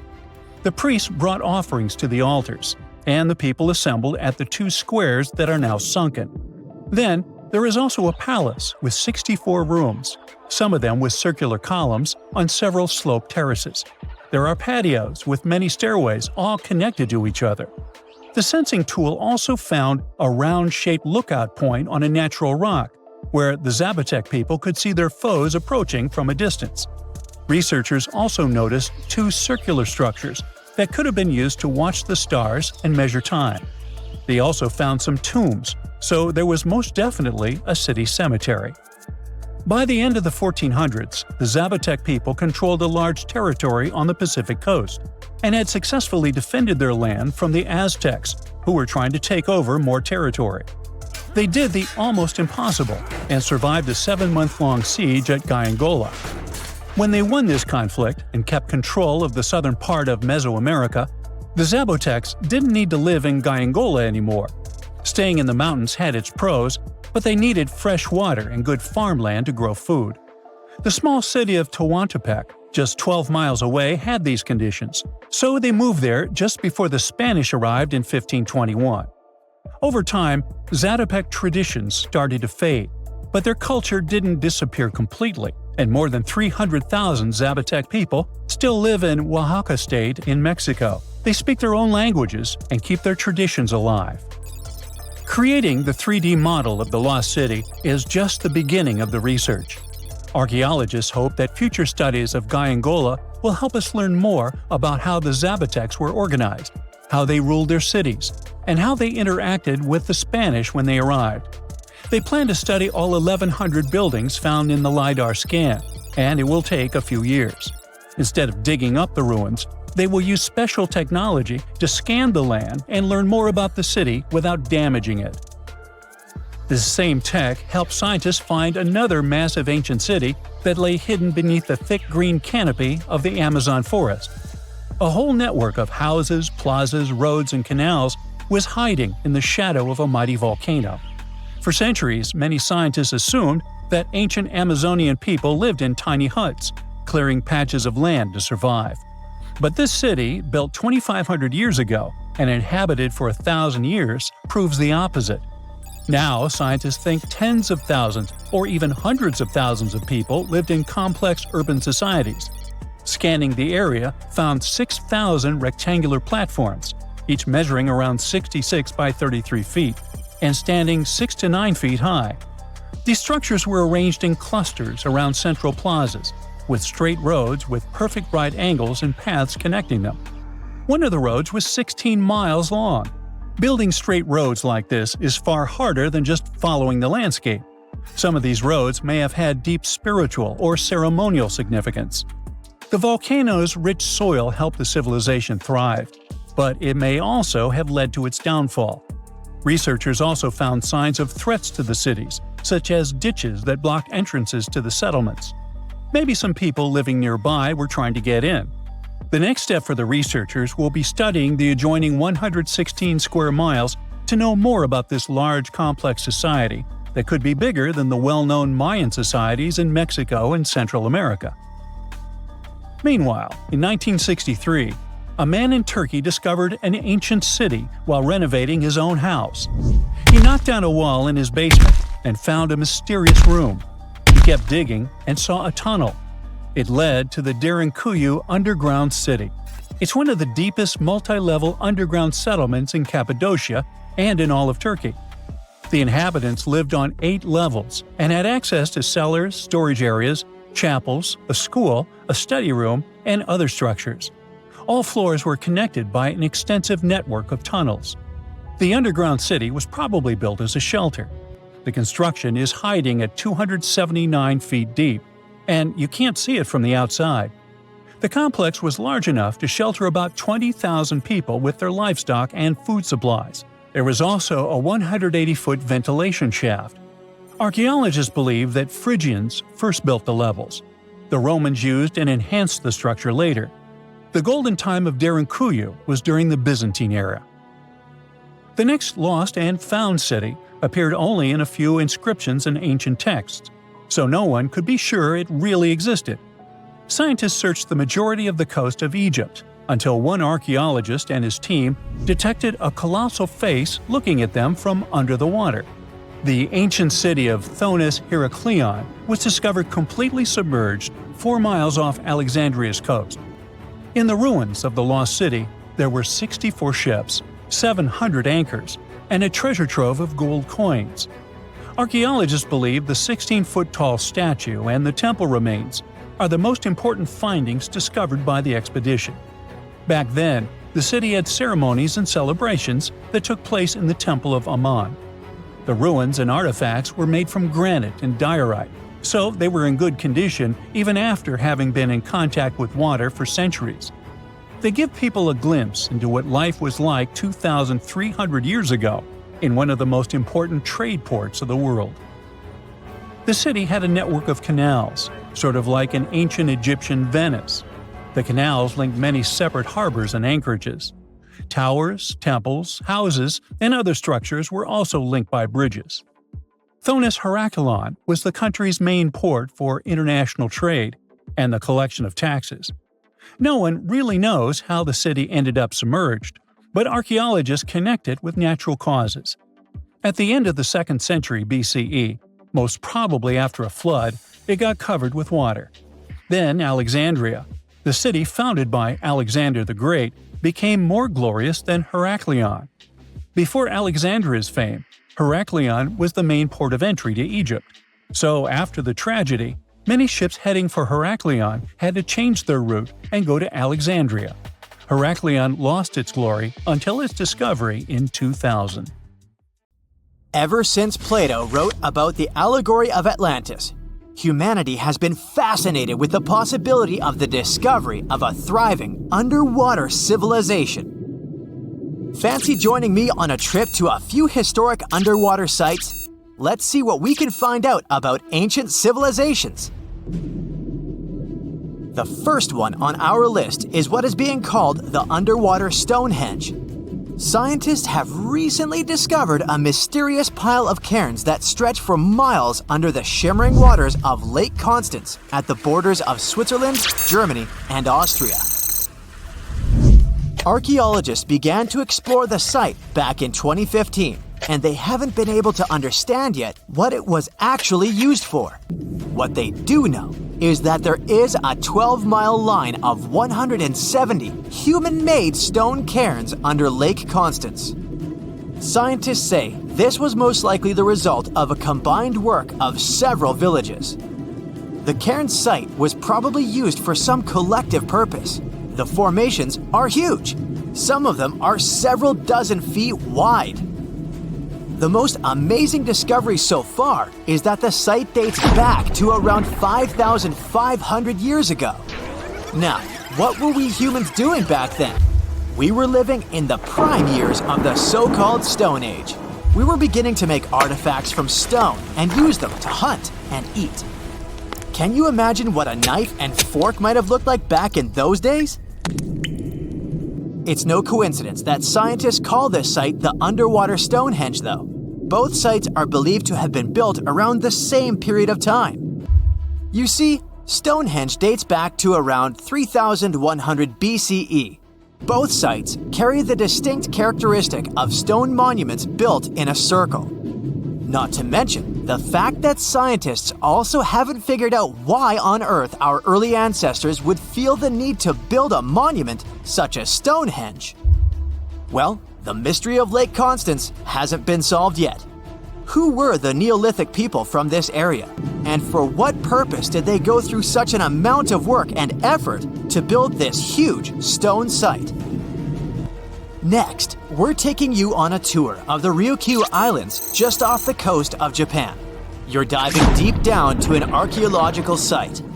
But I should warn you, the waters of the Pacific Ocean are far from smooth. It doesn't take long before you see a huge structure, thanks to the sunlight shining down on the seabed. At first, it looks like Machu Picchu's ruins located across the globe in Peru.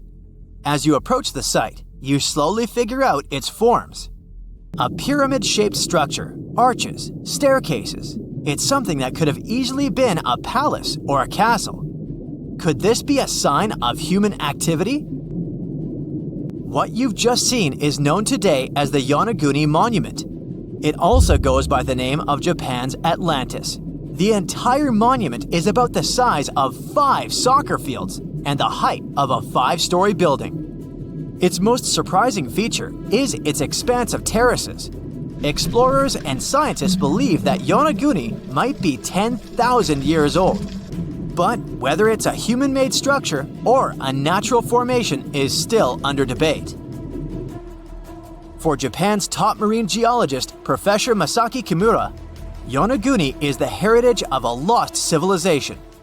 Kimura has dived to the bottom of the ocean to explore the ruins over 100 times over the past 10 years. According to him, there are clear signs of human activity down there.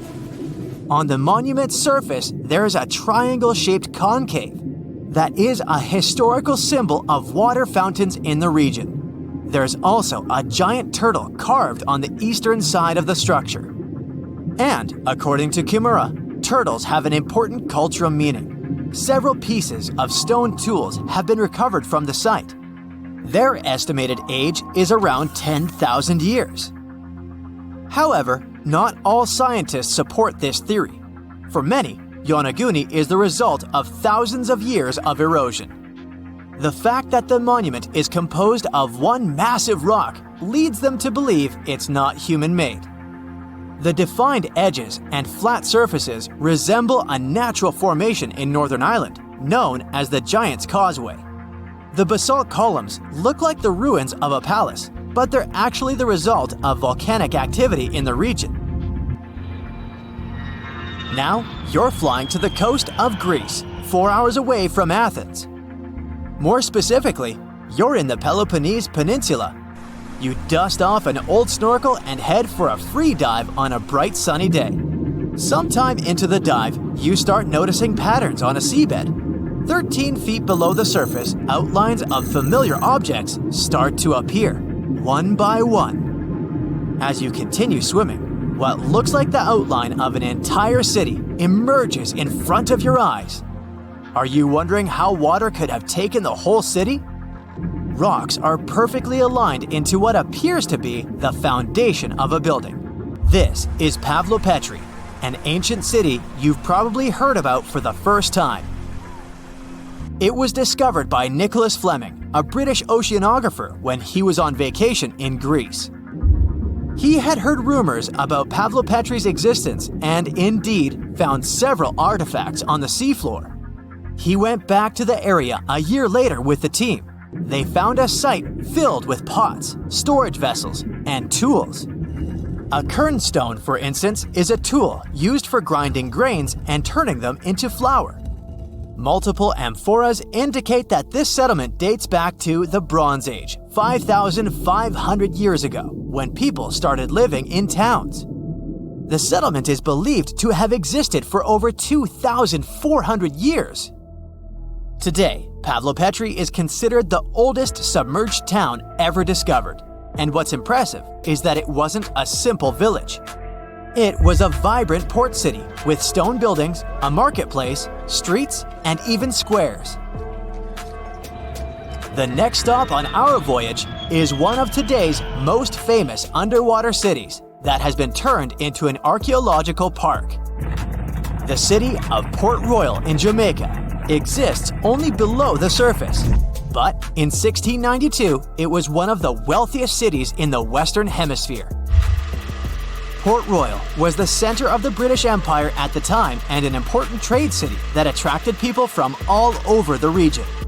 It was also home to real-life pirates of the Caribbean. On the morning of June 7, 1692, the people of Port Royal met a different fate than they had probably expected.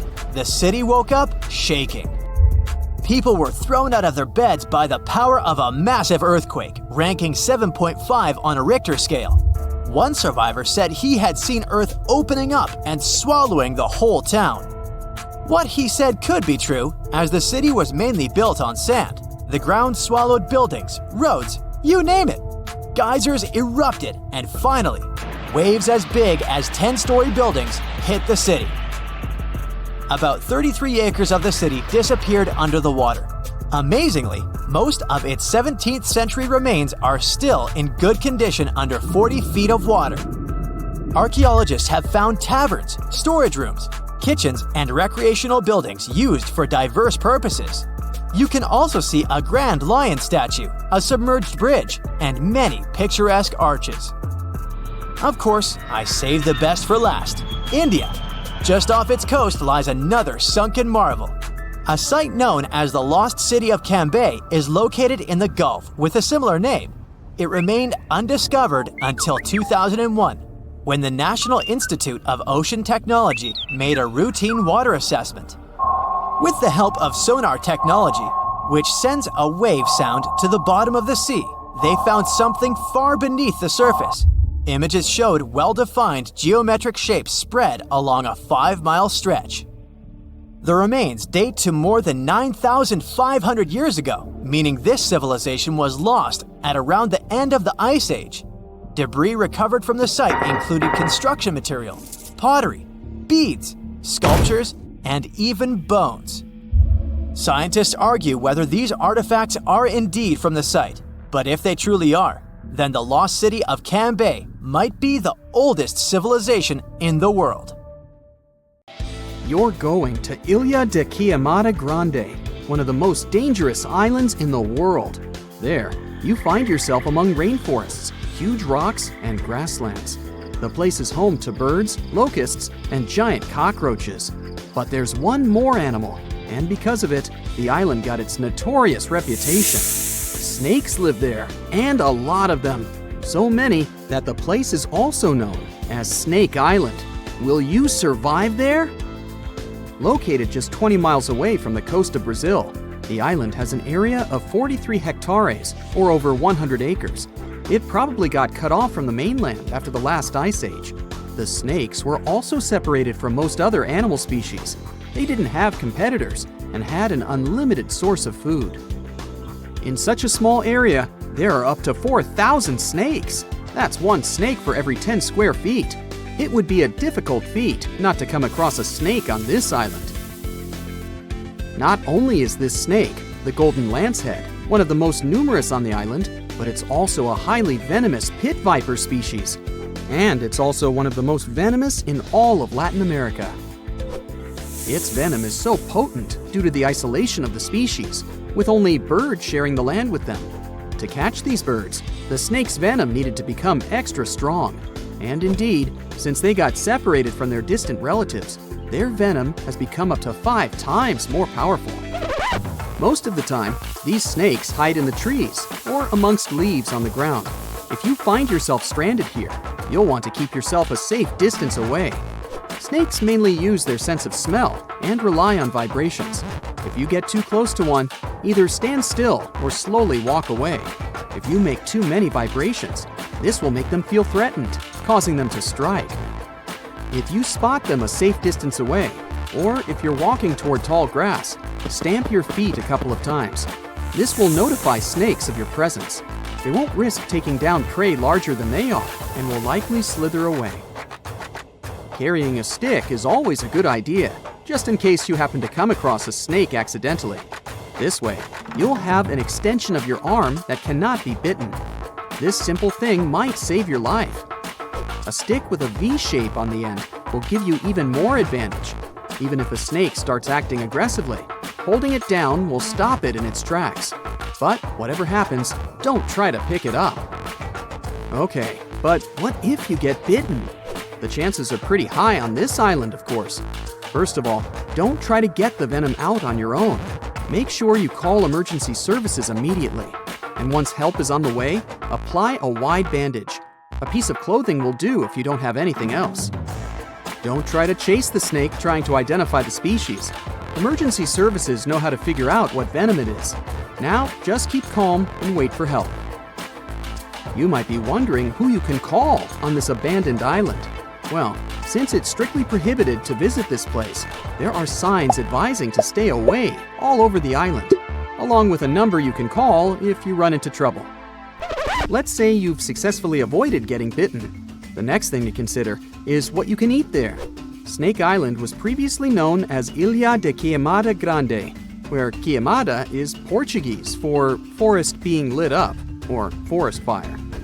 The reason for that was the fact that the entire island was deliberately set on fire to make room for a banana plantation. Unfortunately, the banana business didn't turn out to be a success, probably because farmers got sick and tired of snakes. But some banana trees still thrive today, and they can provide you with some much-needed nutrients. You'll also want some protein in your diet throughout your stay. Luckily, along with the snakes trapped on the island, there are also cockroaches. These giant prehistoric-looking roaches come out at night to feed on plants. Get that barbecue started and enjoy the rare delicacy this island provides. A great way to survive on the island is to avoid it altogether. If by chance you happen to be sailing past, keep in mind that this place was once connected to the mainland. Rocks beneath the waves are very likely to damage the bottom of your boat if you get too close. Make sure you keep an appropriate distance when traveling past. Sure, this island is intriguing, but please remember that no matter how close you get to it, you won't be able to see snakes from the boat.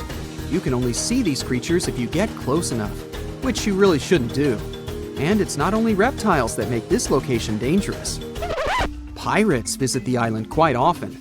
Not the sea shanty singing peg-legged arr pirates, but bio-pirates who come there to capture the very thing that makes it so dangerous. They come there for snakes, to catch them and sell them illegally. Since the island got cut off around 11,000 years ago, the golden lancehead has evolved within its own unique habitat. So, although there are many reptiles on this island, they're still an endangered species. Due to their limited numbers, their value is very high, reaching up to $30,000 on illegal markets, which gives biopirates the motivation to catch them. I can think of better ways to make a living. Anyway, let's say you've got all the resources necessary to survive in one of the most dangerous places on Earth. Do you think you would manage this feat? Perhaps you think it's impossible. You'd be surprised at how possible it can be, if you know what you're doing. It turns out many have visited this scary place before. Research teams often come there. They study the golden lancehead snake, its environment, and its food sources for conservation purposes. But scientists always make sure there's a doctor on the team. There's also a lighthouse on Snake Island. It had been operated by people until the 1920s. Then it became automated. One guess why. Brazilian authorities visit the lighthouse once a year to make sure it's still functional. Locals on the mainland know the reputation of the island, so the stories of people going missing are minimal. But one group of fishers once got too close to the island.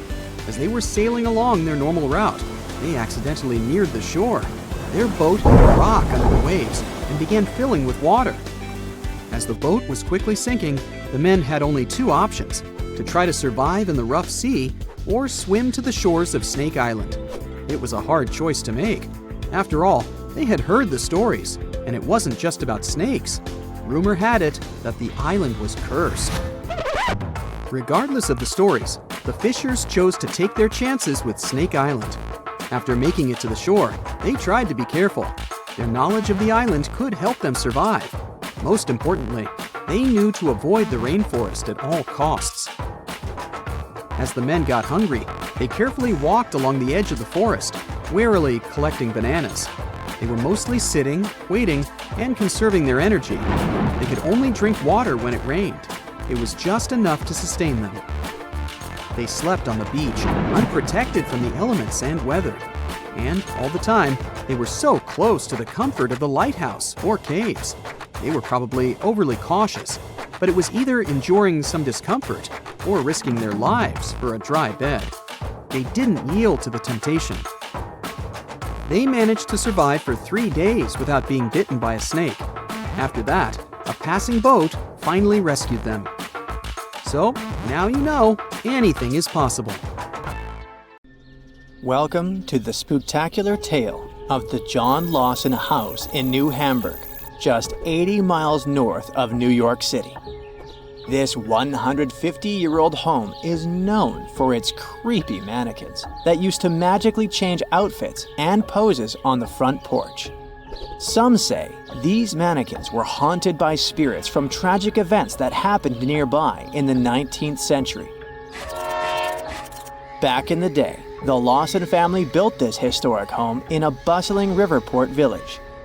Tragedy struck when a train accident and a destructive fire occurred near the house in the 1870s, causing chaos and taking many lives. The mysterious mannequins appeared without explanation, dressed in old-timey clothes and accessories. The homeowner was unknown when that creepy stuff was first noticed. Sometimes, mannequins would hold something in their hands, like books. Also, it seemed like those spine-chilling figures didn't fancy bad weather. They would vanish during storms and even face the sight of the lethal train accident. But suddenly, in 2016, the mannequins vanished without a trace, leaving behind a mystery that still haunts the John Lawson house to this day. Will they ever return? Only time will tell. Venice, the one in Italy, not a neighborhood in California, may be considered the city of love and all, but Poveglia Island has a fishy reputation. Made up of 2 natural islands and 1 human-made one with wooden pillars and layers of earth, this place is like a creepy puzzle waiting to be solved. One island is covered in greenery, another has the main buildings, and the smallest is basically a fort. The island is now deserted with just a few lonely structures left standing. Rumor has it that about half of the land on the island is made up of human ashes. Yikes. According to stories, when a plague hit, the hospital had to figure out what to do with all the bodies. Supposedly, they ended up burning them, but some say that over 100,000 victims were actually buried in mass graves, called plague pits. The details about how all these bodies were disposed of are sketchy at best, leaving room for spooky speculation about what went down on the island. Whether they were torched or buried, the sad truth is that thousands of lives were lost and left behind on Poveglia Island. Another creepy tale involves a crazy asylum director who supposedly jumped off the clock tower after being swallowed up by a mysterious fog.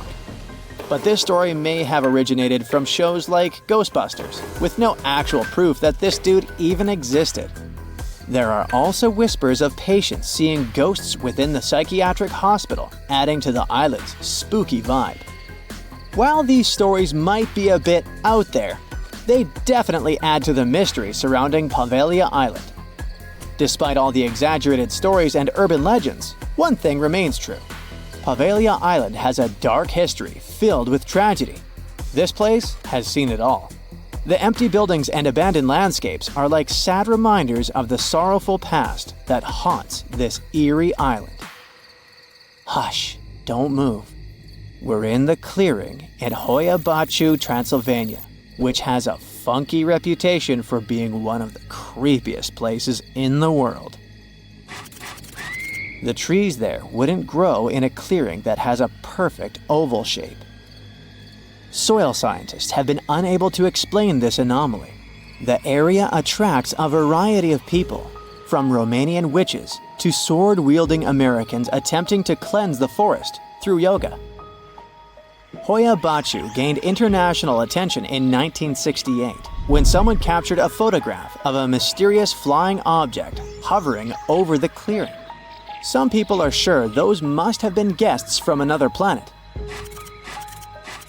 This event, along with the alleged paranormal occurrences reported by visitors, has added to the forest's enigmatic reputation. Local guides also share other anecdotes linked to this forest. For example, some time ago, a group of 60 people from Bucharest attempted to open a gate into another dimension there. If a paranormal forest doesn't send shivers down your spine, maybe this place will. Yep, there's a whole settlement at the bottom of Lake Lanier, Georgia's biggest lake, and it's filled with a secret American horror story. Terror, ghosts, and other paranormal stuff. The whole shebang. There are many spooky tales about Lake Lanier. Fishermen have reported seeing ghostly kayaks, and stories circulate about women with no hands haunting the Jerry D. Jackson Bridge. Plus, the lake has a dark side, with over 500 demises since it was created and more than 200 since 1994. People talk about good swimmers getting snatched under the water, mysterious boating accidents, and vehicles crashing into the lake for no reason. Locals will straight up tell you, don't go to Lake Lanier. And with the lake stats, it's hard to argue. Some say the lake is cursed, but it's up to you to decide.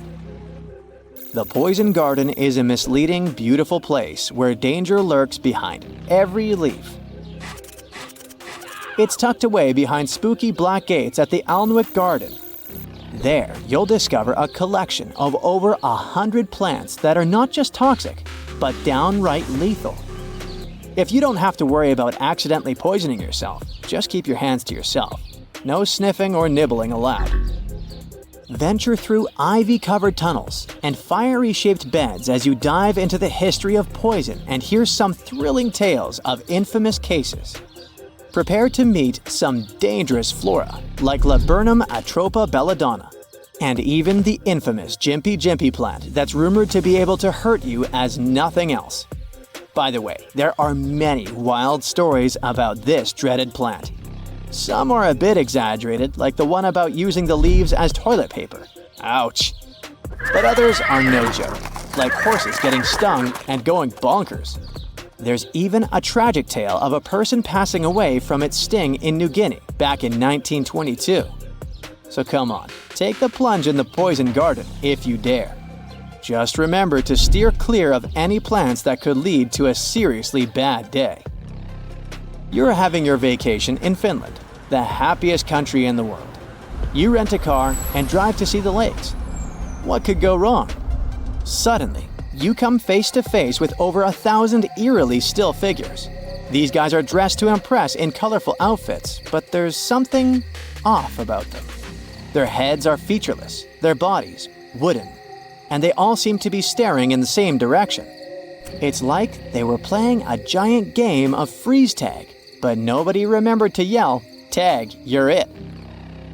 These silent sentinels are known as the Silent People, and they've been scaring people since 1988. They're the brainchild of dancer and choreographer Reijo Kila. Originally hanging out in Lasila near Helsinki, they've traveled around a bit before settling in their current spot on the side of the road. Why did they move? Maybe they were tired of big city traffic and wanted a quieter place to chill. No one really knows what these peat-headed, straw-haired guys are all about. Some folks find them creepy, like they're watching your every move. Others think they're kinda sad, like a group of friends waiting for a bus that never comes. But hey, that's art for you.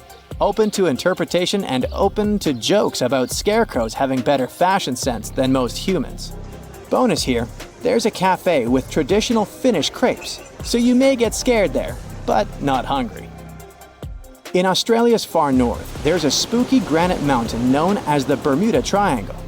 Black Mountain, also known as Kalka Jaka by the indigenous owners, has been the backdrop for some seriously strange disappearances dating back to 1800s. It's pretty close to Cooktown, so it has some legendary tales attached to it. They say Black Mountain was once a fierce battlefield for opposing ancestral clans. The whole place is littered with massive granite boulders stacked in a chaotic manner, where explorers, horses, and cattle seemingly vanished into thin air. For many years, people were scared by the bad reputation of this place until recent research shed some light on the dark mystery of Black Mountain, leaving no room for further speculation. Turns out, the reason for the disappearances may not be as supernatural as we thought. Lack of swimming skills, crocodiles, or just some good old-fashioned tomfoolery could have been the real culprits. In 1994, the Sherman family bought a small ranch in the state of Utah, 150 miles southeast of Salt Lake City. A spacious house, beautiful nature, a starry sky. One night, Terry Sherman heard a strange noise coming from the outside. He went out of the house and saw a huge wolf. He had never seen a wolf of this size. Terry chased the animal away and ran after it, but the wolf's tracks were lost. It was as if it had disappeared into thin air. This was just one of the many creepy and strange cases that occurred at Skinwalker Ranch. The land where the farm is located used to be inhabited by the Ute people. In the past, they clashed with the Navajo, who, according to legend, sent skinwalkers on them. According to locals, a skinwalker is an evil witch who can take the form of any animal or human. There are rumors that skinwalkers still wander in this area. Perhaps the Sherman family saw one of them, but it's not that important. The fact is that the appearance of the huge wolf was just the beginning. Over the next 2 years, the family reported strange flashes of light, mysterious objects in the sky, crop circles, and mysterious voices that seemed to hover overhead. But the worst thing was the damage to livestock. The Sherman family, fortunately, acted contrary to all the cliches of horror movies. In 1996, they sold the cottage to Robert Bigelow, a man who had a lot of money and was interested in buying this particular ranch. But why? Because Robert Bigelow was a fan of strange, unusual phenomenon. He founded the National Institute for Discovery Science, or NIDSI, and the area where Skinwalker Ranch is located had been the center of attraction for creepy things. Since the 1950s, there have been hundreds of reports of mysterious objects in the sky in this region. And no, those are not your typical round flying saucers. People talked about different bright lights that took the form of doorways or portals. So, Robert Bigelow and his NIDSI reported on glowing figures and animal diseases. But over the years of research, they could not provide any reliable evidence of the existence of something extraordinary. People saw all those strange phenomena, but their equipment didn't catch anything. So it all looked like a big hoax. But in 2016, something interesting happened. Skinwalker Ranch was sold to an anonymous buyer. 4 years later, the new owner did something no one had done before. Now imagine how cool it would be if all the strange phenomena were recorded not on old video cameras with poor quality, but on cool equipment with high-resolution video recording, powerful microphones, thermal imagers, and sensors. And what if you could also watch a live broadcast using this equipment? Well, that's exactly what the new rancher did. His name is Brandon Fugel, a real estate mogul from Utah. He not only bought the ranch, but also signed a contract with the History Channel to create a show, The Secret of Skinwalker Ranch. The point of this project is to apply a scientific approach to unexplained phenomena. To do this, he turned the ranch into a big reality show that's been running for 5 years. The first thing Brandon Fugel stated was that there would be no falsifications, fakes, or computer graphics. No show exploring strange phenomena can compare with this one in terms of realism and authenticity. Fugel uses thermographic imaging systems, plane transponder data receivers, magnetometers, special cameras that detect infrared radiation and convert it to images, and other complicated scientific equipment. He shares all the data with the audience and allows the most devoted fans of the show to monitor 50 cameras with microphones installed throughout the territory live at any moment. For money, of course. Membership in the Skinwalker Ranch Insiders program starts at $8 per month. During the entire existence of the show, more than 10,000 people have signed up. Participants can not only watch the ranch through cameras, but also rotate them and zoom in and out. In addition to cameras and thermal imagers, Fugel launched special lasers into the sky that reflect off any surface. If the sky is clear, the lasers go far up. If there's an object, the lasers reflect off it. In one of the episodes, they used this equipment to detect something flying and invisible. Fugel also said that he had seen strange flying objects with his own eyes. Skinwalker Ranch turned out to be a real twilight zone for him. Now one day, the camera footage showed one of the doors slam shut. Just like that, without any wind. Other terrible phenomena are connected with livestock. Animals often get hurt, and many of them simply don't survive. And there are loads of such strange, unexplained cases. Each episode of The Secret of Skinwalker Ranch is dedicated to a phenomenon and its exploration. But has expensive equipment helped to unravel any secrets or prove the existence of extraterrestrial or mystical forces? If this had been confirmed, the whole world would probably already know about it. Therefore, at the moment, it's just an interesting show for fans of mysterious phenomena. There's no direct evidence of the existence of anything unusual there. But, at the same time, there's no explanation for many creepy things. The show offers a huge scope for speculation and research. Local folklore, flying objects, strange voices, not unlike mine, and many unexplained phenomenon are all in one place. If all these stories are true, why are they happening exactly in this area? There are a lot of theories, but let's look at a few of the most popular ones. The first and most obvious one. Imagine that you have a popular show that makes you money. People watch it only because it shows mysterious, inexplicable things. But what if there's an explanation? In this case, the popularity of the show will drop and you'll lose money.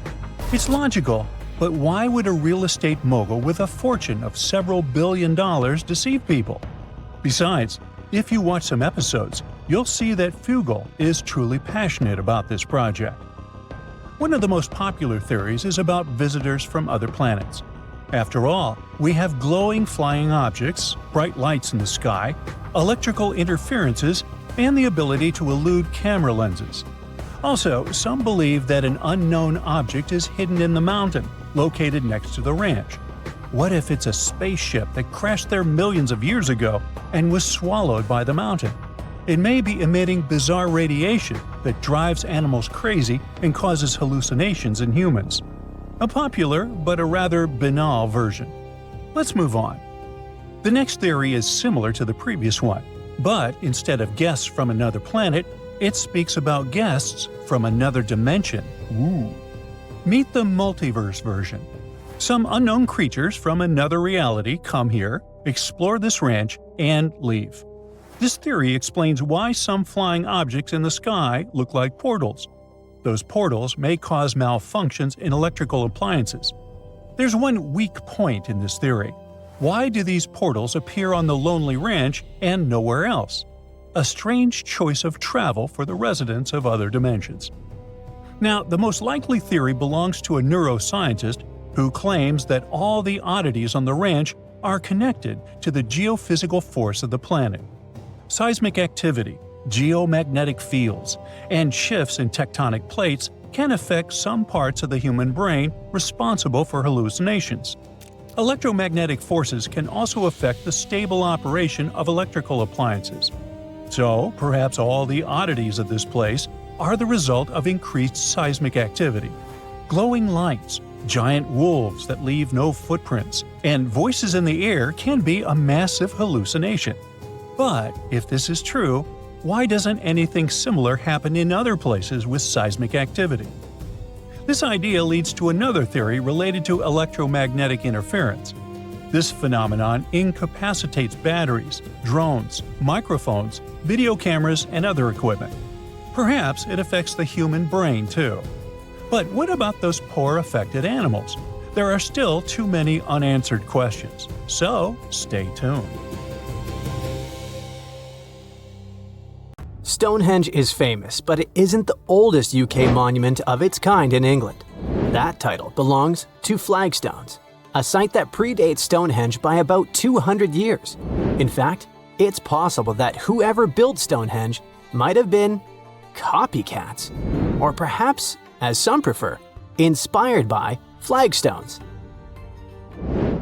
Let's start unraveling the mystery of flagstones by looking at its exact age. To crack this ancient puzzle, scientists turned to a powerful technique: radiocarbon dating prehistoric monuments. This method works on organic materials like wood, bone, or charcoal that are up to about 60,000 years old. Each of these materials contains something called carbon-14. When an organism passes away, its carbon-14 starts to break down at a predictable rate. By measuring how much is left, scientists can estimate the age of these ancient objects. The method is really impressive, so it doesn't come as a surprise that the inventor of this method was awarded the Nobel Prize. Radiocarbon dating has revealed that people built flagstones around 3200 BCE, making it older than even the earliest parts of Stonehenge. But the mystery of flagstones is just beginning to unfold. Flagstones is located in Dorset, in southwest England, about 37 miles away from Stonehenge. It was discovered in the 1980s when workers were building a new road. Archaeologists dug up a huge circular ditch about 330 feet wide, made with overlapping pits.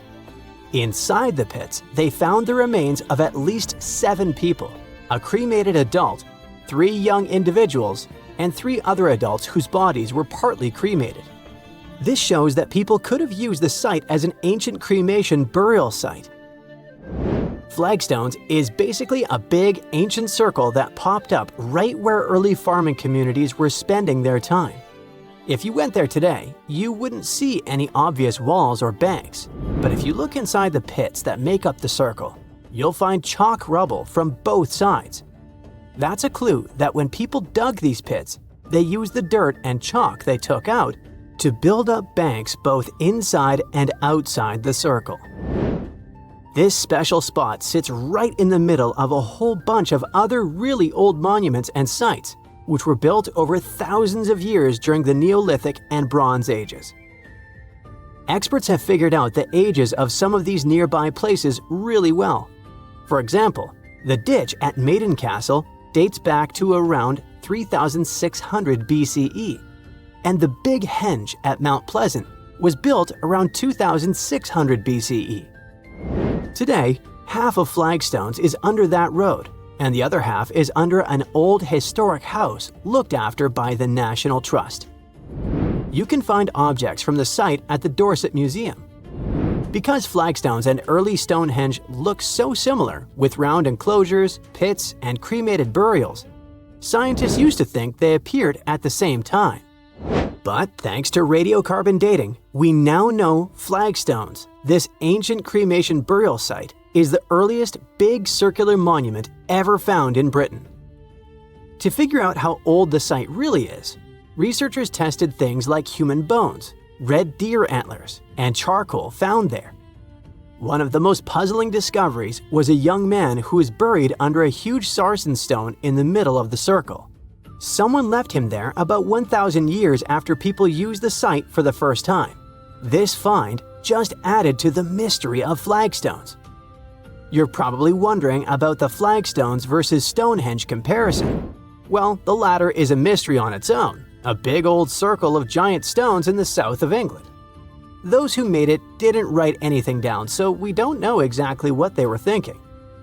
One old tale says that King Arthur's wizard, Merlin, used magic to move the stones from Ireland, where giants had put them together. Another story says that people from Denmark built it. Today, some people think extraterrestrial visitors made it. A man named John Aubrey started studying Stonehenge in the 1660s. He thought the Celts had built it for their priests, called Druids, but that turned out to be wrong. Radiocarbon dating of this prehistoric monument shows that its constructors built it in phases over several centuries. The construction started around 3100 BCE and continued till around 1600 BCE. First, about 5,000 years ago, it was just a round ditch in the ground. Then people added wooden posts. Around 2600 BCE, they brought big blue stones from Wales. Later, they added sarsens, even bigger stones, each weighing as much as 5 elephants. They moved those stones from 19 miles away and placed them in a big circle with 5 tall stone arches shaped like a horseshoe. Experts think building Stonehenge took more than 20 million hours of hard work. And that's a lot of teamwork, strength, and planning for people who didn't even have machines. These days, there are a few different ideas about what Stonehenge was really used for. Some experts think it was a sacred place where people gathered for religious ceremonies. Others believe it was an early kind of science center used to study the sky and track time. Both groups notice that the stones at Stonehenge are lined up with the sun and moon, so people may have used the site to mark the changing seasons, especially during the summer and winter solstices. Some think it worked like a giant calendar, helping people figure out dates or predict things like solar eclipses. Stonehenge was an ancient cremation burial site too, at least for some time. Anyway, if we continue with the flagstones versus Stonehenge comparison, we can't but dwell more on the age of these monuments. Flagstones is older than Stonehenge. In fact, it's one of the oldest UK monuments. It's really special because it's the most ancient big round enclosure ever found in Britain. According to the newest studies, its age is about 5,200 years old. After it was built, more and more round monuments started popping up in other places too. Before its construction, most ancient monuments were long and straight, like rectangular barrows or burial mounds, or long ditches called cursus monuments. Some had even more random shapes, but the flagstones monument shows a big change. People were starting to build in circles instead. Some experts think this idea of circular monuments might have come from Ireland, where people were already burying cremated bodies in round tombs. On the other hand, even though flagstones has turned out to be older than Stonehenge, the new findings suggest that Stonehenge might need to be redated. Some of the objects found at Stonehenge, like animal bones, are actually older than the main structure itself. For example, near the entrances to Stonehenge, archaeologists found deer bones and cattle skulls that date to around 3,200 BCE. Experts used to think that people kept those bones for a long time before burying them.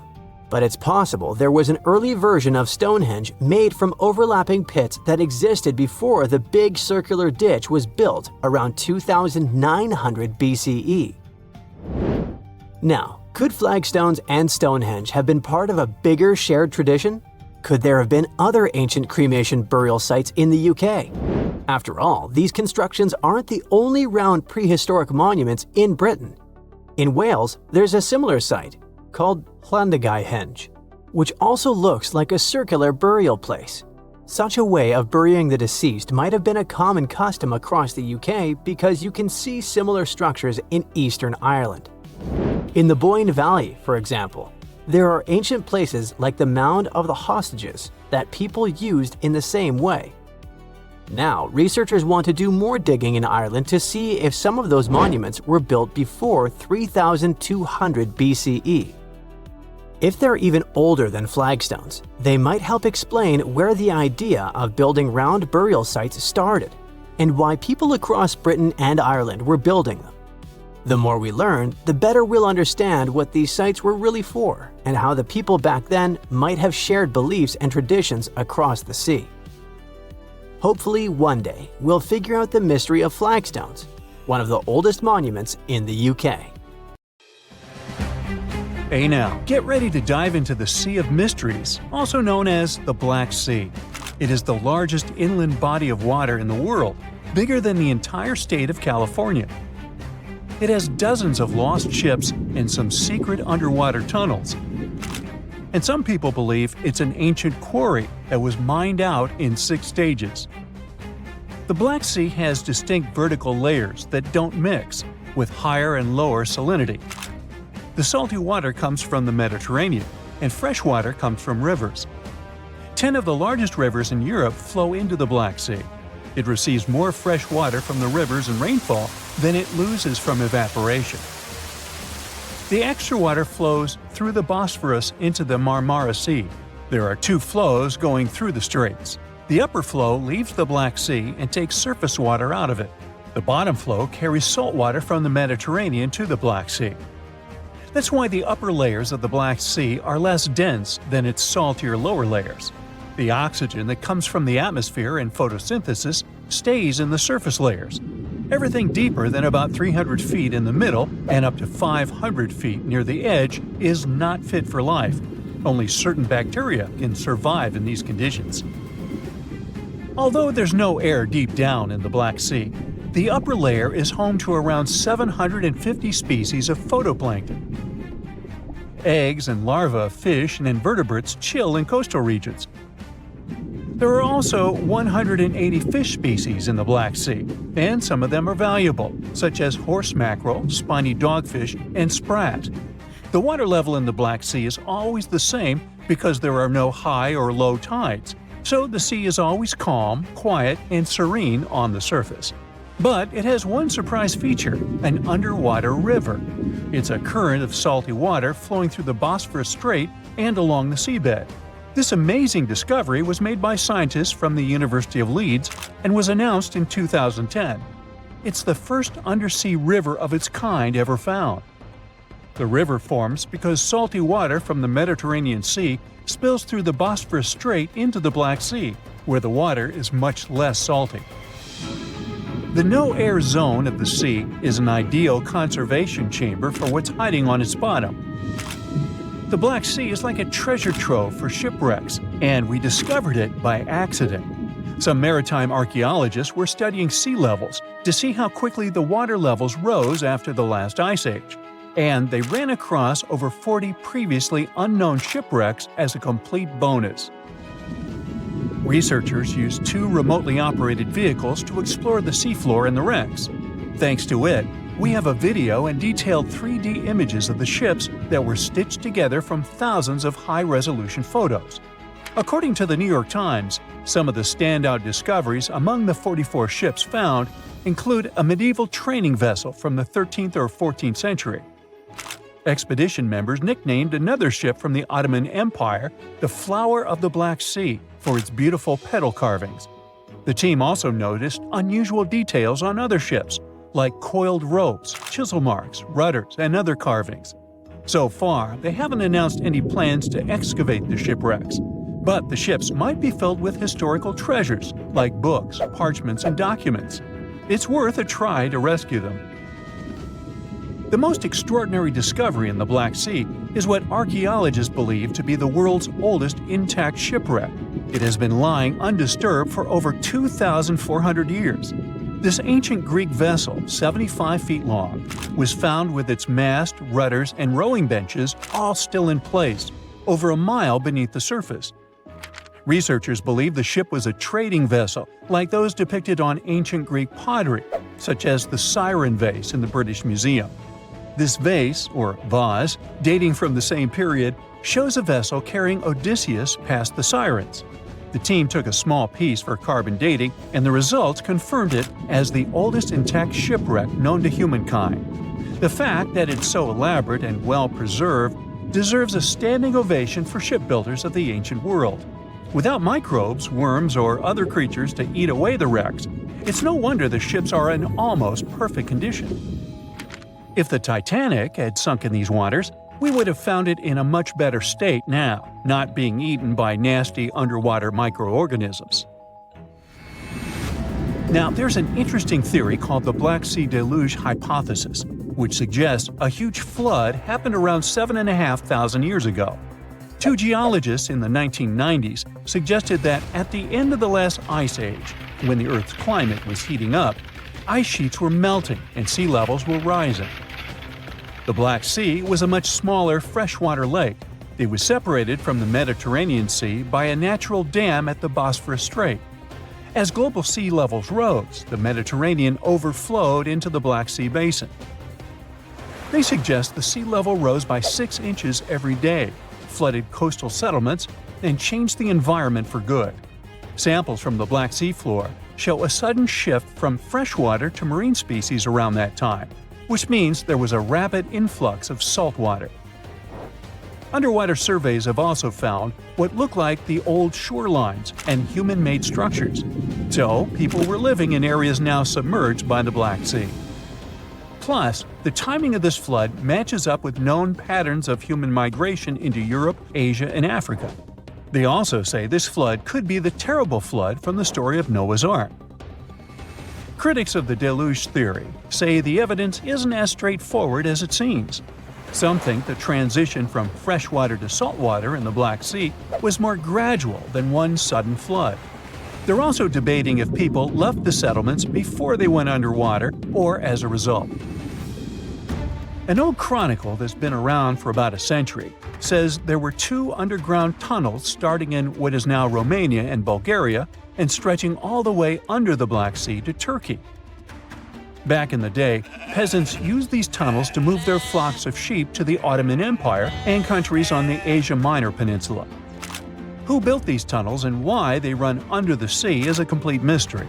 At some point, the entrances to these tunnels were sealed off for national security and were under tight guard. The security forces knew all about these massive tunnels and kept them off limits. In the 1980s, a group of people working on the Danube-Black Sea Canal accidentally found another entrance to these mysterious tunnels. This one was in a cemetery in a town of Romania. Canal workers used it to regularly cross over into Bulgaria. One more cool thing about these 2 tunnels is that some people think they were built thousands of years ago. If you ever try to dig a tunnel under the sea, you'll know how tricky it is even now with all the tech we have. So if the tunnels are really that old, whoever built them was super advanced for their time. Now, there's an urban legend that says that the Black Sea has its own version of the Bermuda Triangle. Fishers describe some wild whirlpool that appears out of nowhere and drags entire flocks of birds, ships, and even small islands under the sea. And once, things got even wilder with a ship that vanished under weird conditions in 1944.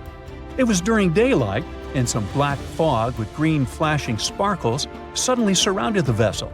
No one has ever seen it since, and no one knows for sure if the story is true. But it sure adds a spooky touch to the mysteries of the Black Sea. They used to call this island the Paris of the East, mostly because it had beautiful buildings with large gardens and impressive stone archways. But now, it's nothing like it used to be, with all the architecture almost entirely covered in tree roots and vines. Ross Island is a small territory in the Indian Ocean. It's located east of the Indian city of Port Blair. Though initially thought of as a jail, Ross Island eventually became a luxurious resort for the local administrators. They called this island a real treat for its more privileged residents. It boasted opulent bungalows, stained glass window panels brought all the way from Italy, neatly kept gardens, tennis courts, and even swimming pools. Soon after the complex was closed in 1937, a powerful earthquake hit the island. It caused a lot of damage, making it even more uninhabitable. The island is now in the administration of India and has become a tourist attraction for people interested in abandoned towns. Pieces of German architecture still lie hidden in the Namibian desert. The city of Kolmanskop, Namibia, was a luxury location at its peak in the early 1900s when German workers settled here looking for diamonds. This abandoned town used to have everything from a ballroom to a hospital and even a bowling alley. It all started to decline somewhere in the late 1910s when another diamond-packed location was found nearby. So, most of the people living here moved, leaving everything behind in search of more money. Kolmanskop has since been slowly occupied by sand dunes, while the hot temperature and low moisture help to preserve the buildings. This ghost town is also available for visitors. If it sounds interesting, you can book a tour in the nearby town of Lüderitz. Another abandoned castle dominates the view in Krakow, a city in Italy. The whole village sits atop a cliff that's 1,312 feet high. The founders liked this location since they knew it would be easy to defend themselves from unwanted guests. But the castle, built in the 1300s, soon became overwhelmed by landslides and earthquakes. Even though it has no residents anymore, the medieval city often comes alive during the various local festivals that take place here in the summer months. The locals also offer tours and tell amazing stories about the location. One of the highlights of the tour is a statue that seemingly came out of nowhere and now lies in a body of water. Hidden away in the Montana mountains, Garnet Ghost Town tells the well-known American story of the West's gold rush. The town's history goes back to the 1890s, when they found a lot of gold in the Nancy Hanks mine. During its glory days, Garnet had almost 1,000 residents. Even though it's in a relatively secluded location, it had saloons, hotels, stores, a school, and other features of a regular little town. In 1905, when most of the gold had already been taken away, most mines were left behind, so only a couple of hundred residents stayed in Garnet. The final straw came in 1912, when a fire damaged most of the town's buildings. So, by the 1940s, Garnet was completely abandoned. It soon became a hotspot for treasure hunters looking for furnishings and artifacts. That was until a preservation campaign started in the 1970s. It ended with the town being declared a historic district in 2010. To this day, Garnet is one of the best preserved ghost towns in the area. Hashima Island is another abandoned location that tells us that when people leave, nature takes over. This mysterious place was even featured in a James Bond movie because of its ghostly landscape. It used to be a well-known spot in Japan for undersea coal mines, as it was opened in 1881. In 1959, at its peak, there were over 5,000 people living here, including mine workers and their families. As soon as the mines started going dry, sometime in 1970, people started to slowly depart the island, leaving it completely abandoned in 3 months. Even though nobody lives there these days, there are a lot of tourists here that drop off to wander around the abandoned homes, swimming pools, stores, and factories. Another town that started with a mining company back in 1881 is Calico, California. People discovered the location was packed with silver, so it soon became home to over 500 silver mines and 3,000 residents. It used to feature hotels, general stores, restaurants, and a school. There was even a local newspaper printed here called the Calico Print. But by 1986, the town had become empty. One of the former locals decided to buy it and began its restoration, making it a registered historical landmark. It even has a museum of the Old West available for tourists. One of the most interesting attractions that were rebuilt is the 1-mile-long Calico and Odessa Railroad. It currently goes through the steep canyons and hills, and even passes the old mines and buildings north of Calico.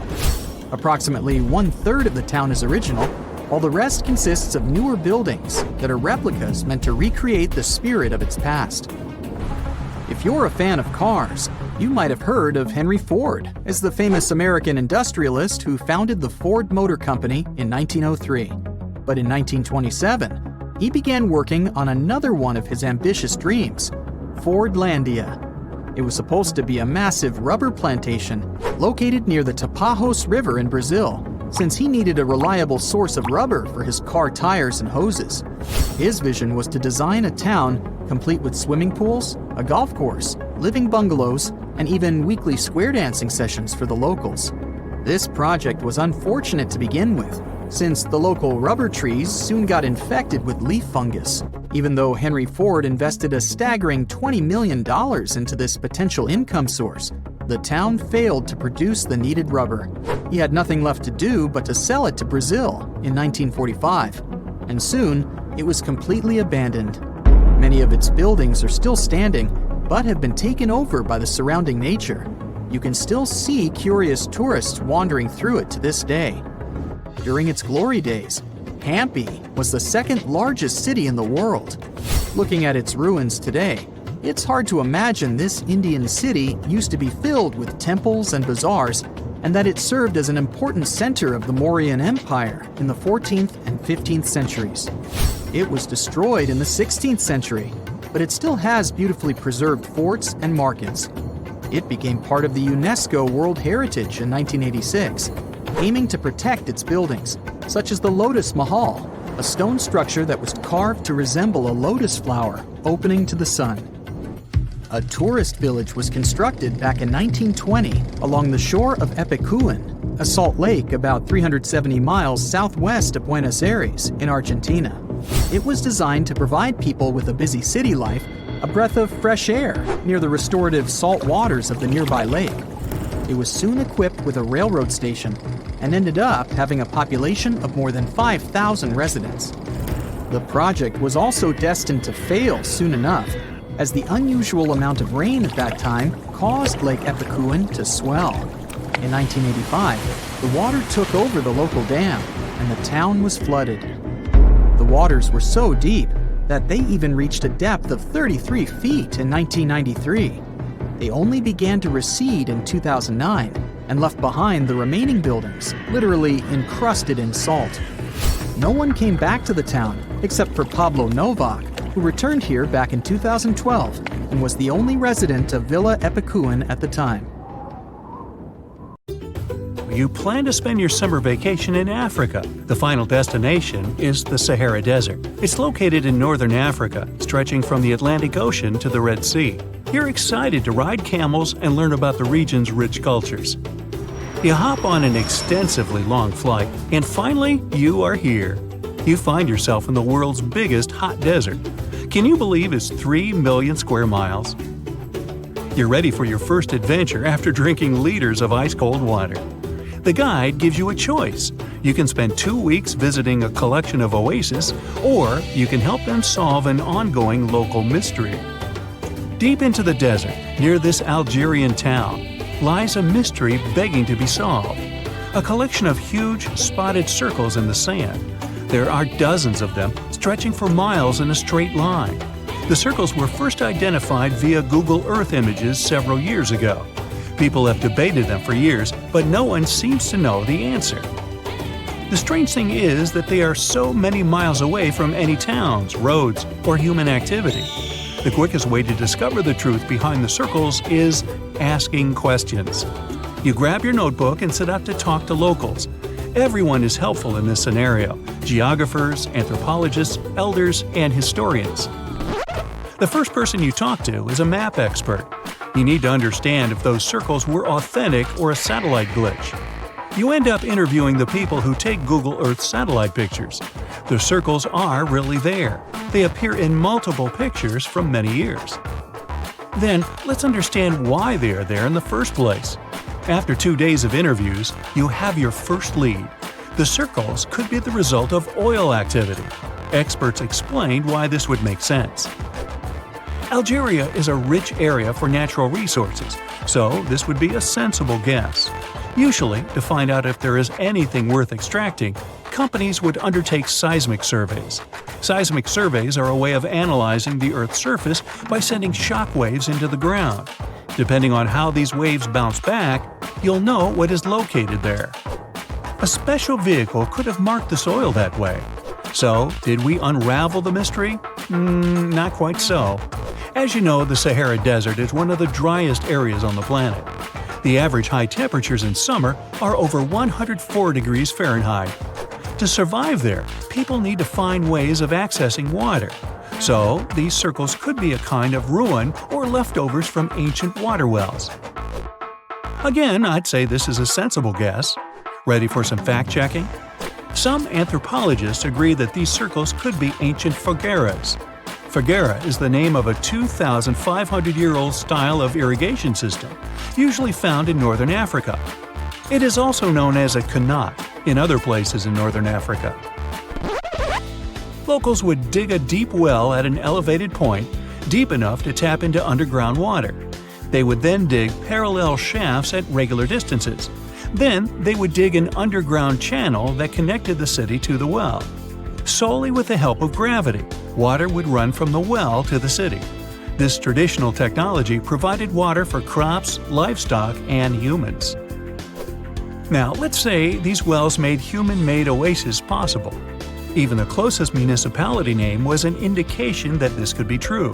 The name Fogaret Esaoya is actually named after Fogarets, these ancient wells. Now, this lead was proving to be very accurate.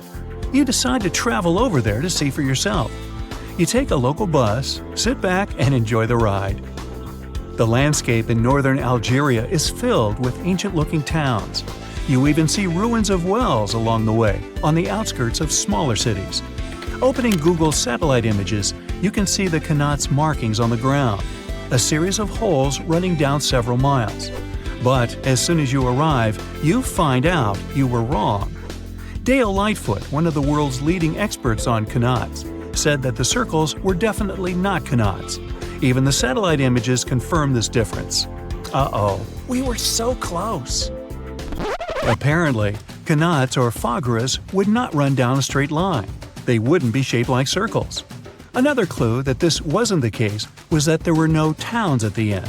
The circles were really far away from any human activity, and Qanats were explicitly built to provide water for human settlements.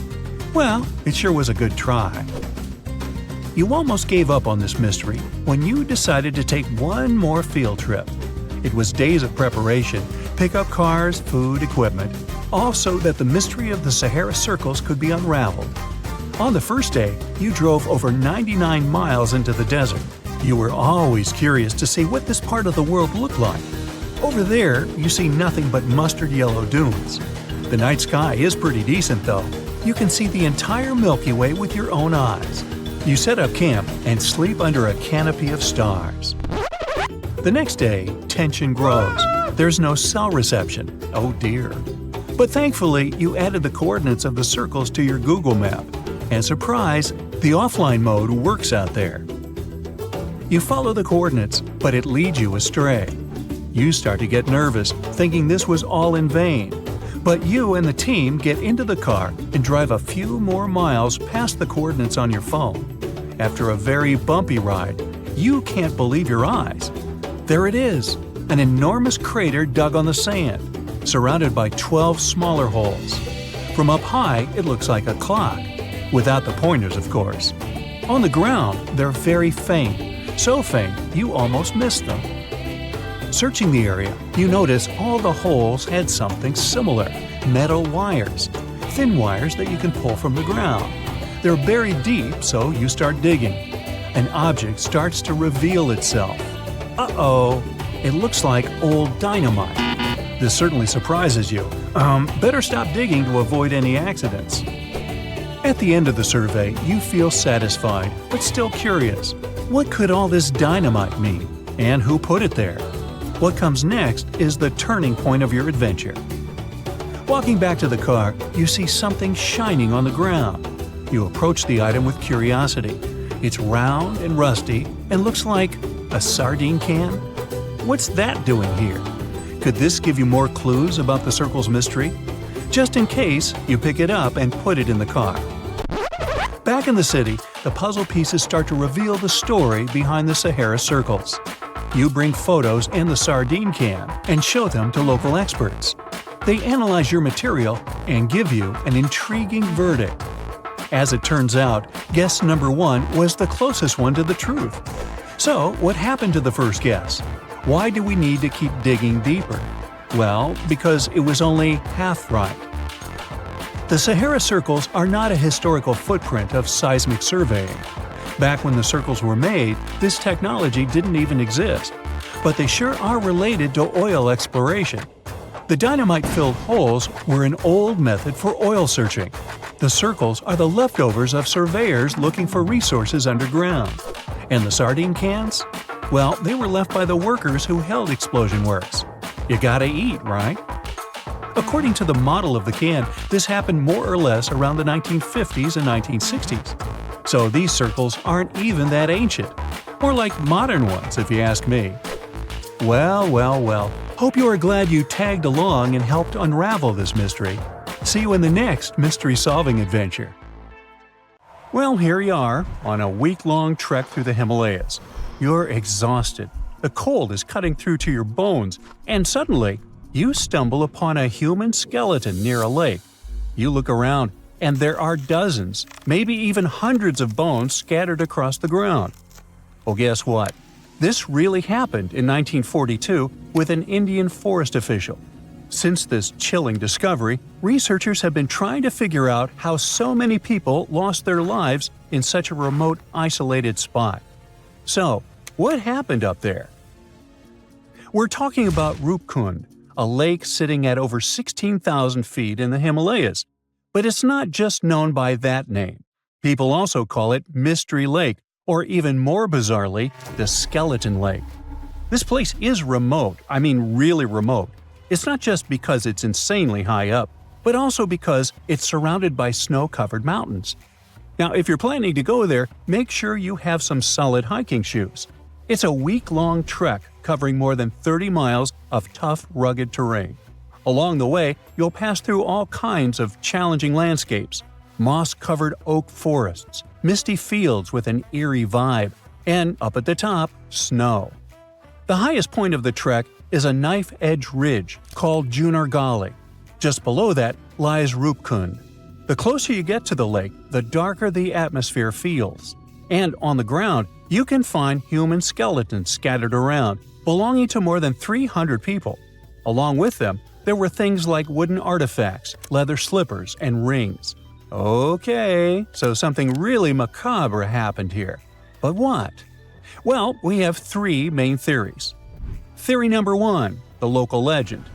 According to this story, a long time ago, a king named Raja Justival went on a pilgrimage deep into the Himalayas to reach a sacred mountain temple.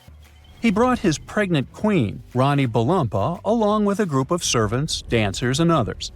While they were up in the mountains, a massive hailstorm hit, or as the legend goes, an angry deity started hurling iron balls from the sky.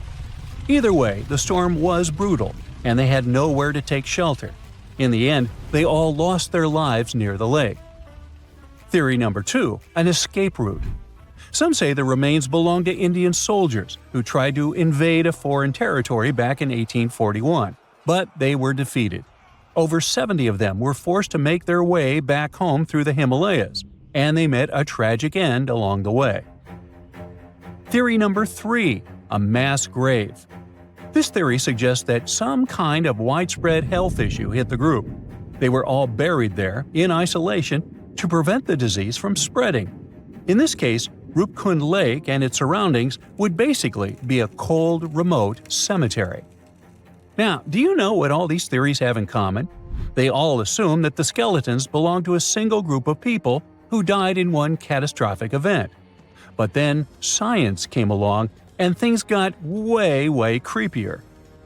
In 2019, 28 scientists from institutions in the US, India, and Germany teamed up for 5 years to figure out what the heck happened up there.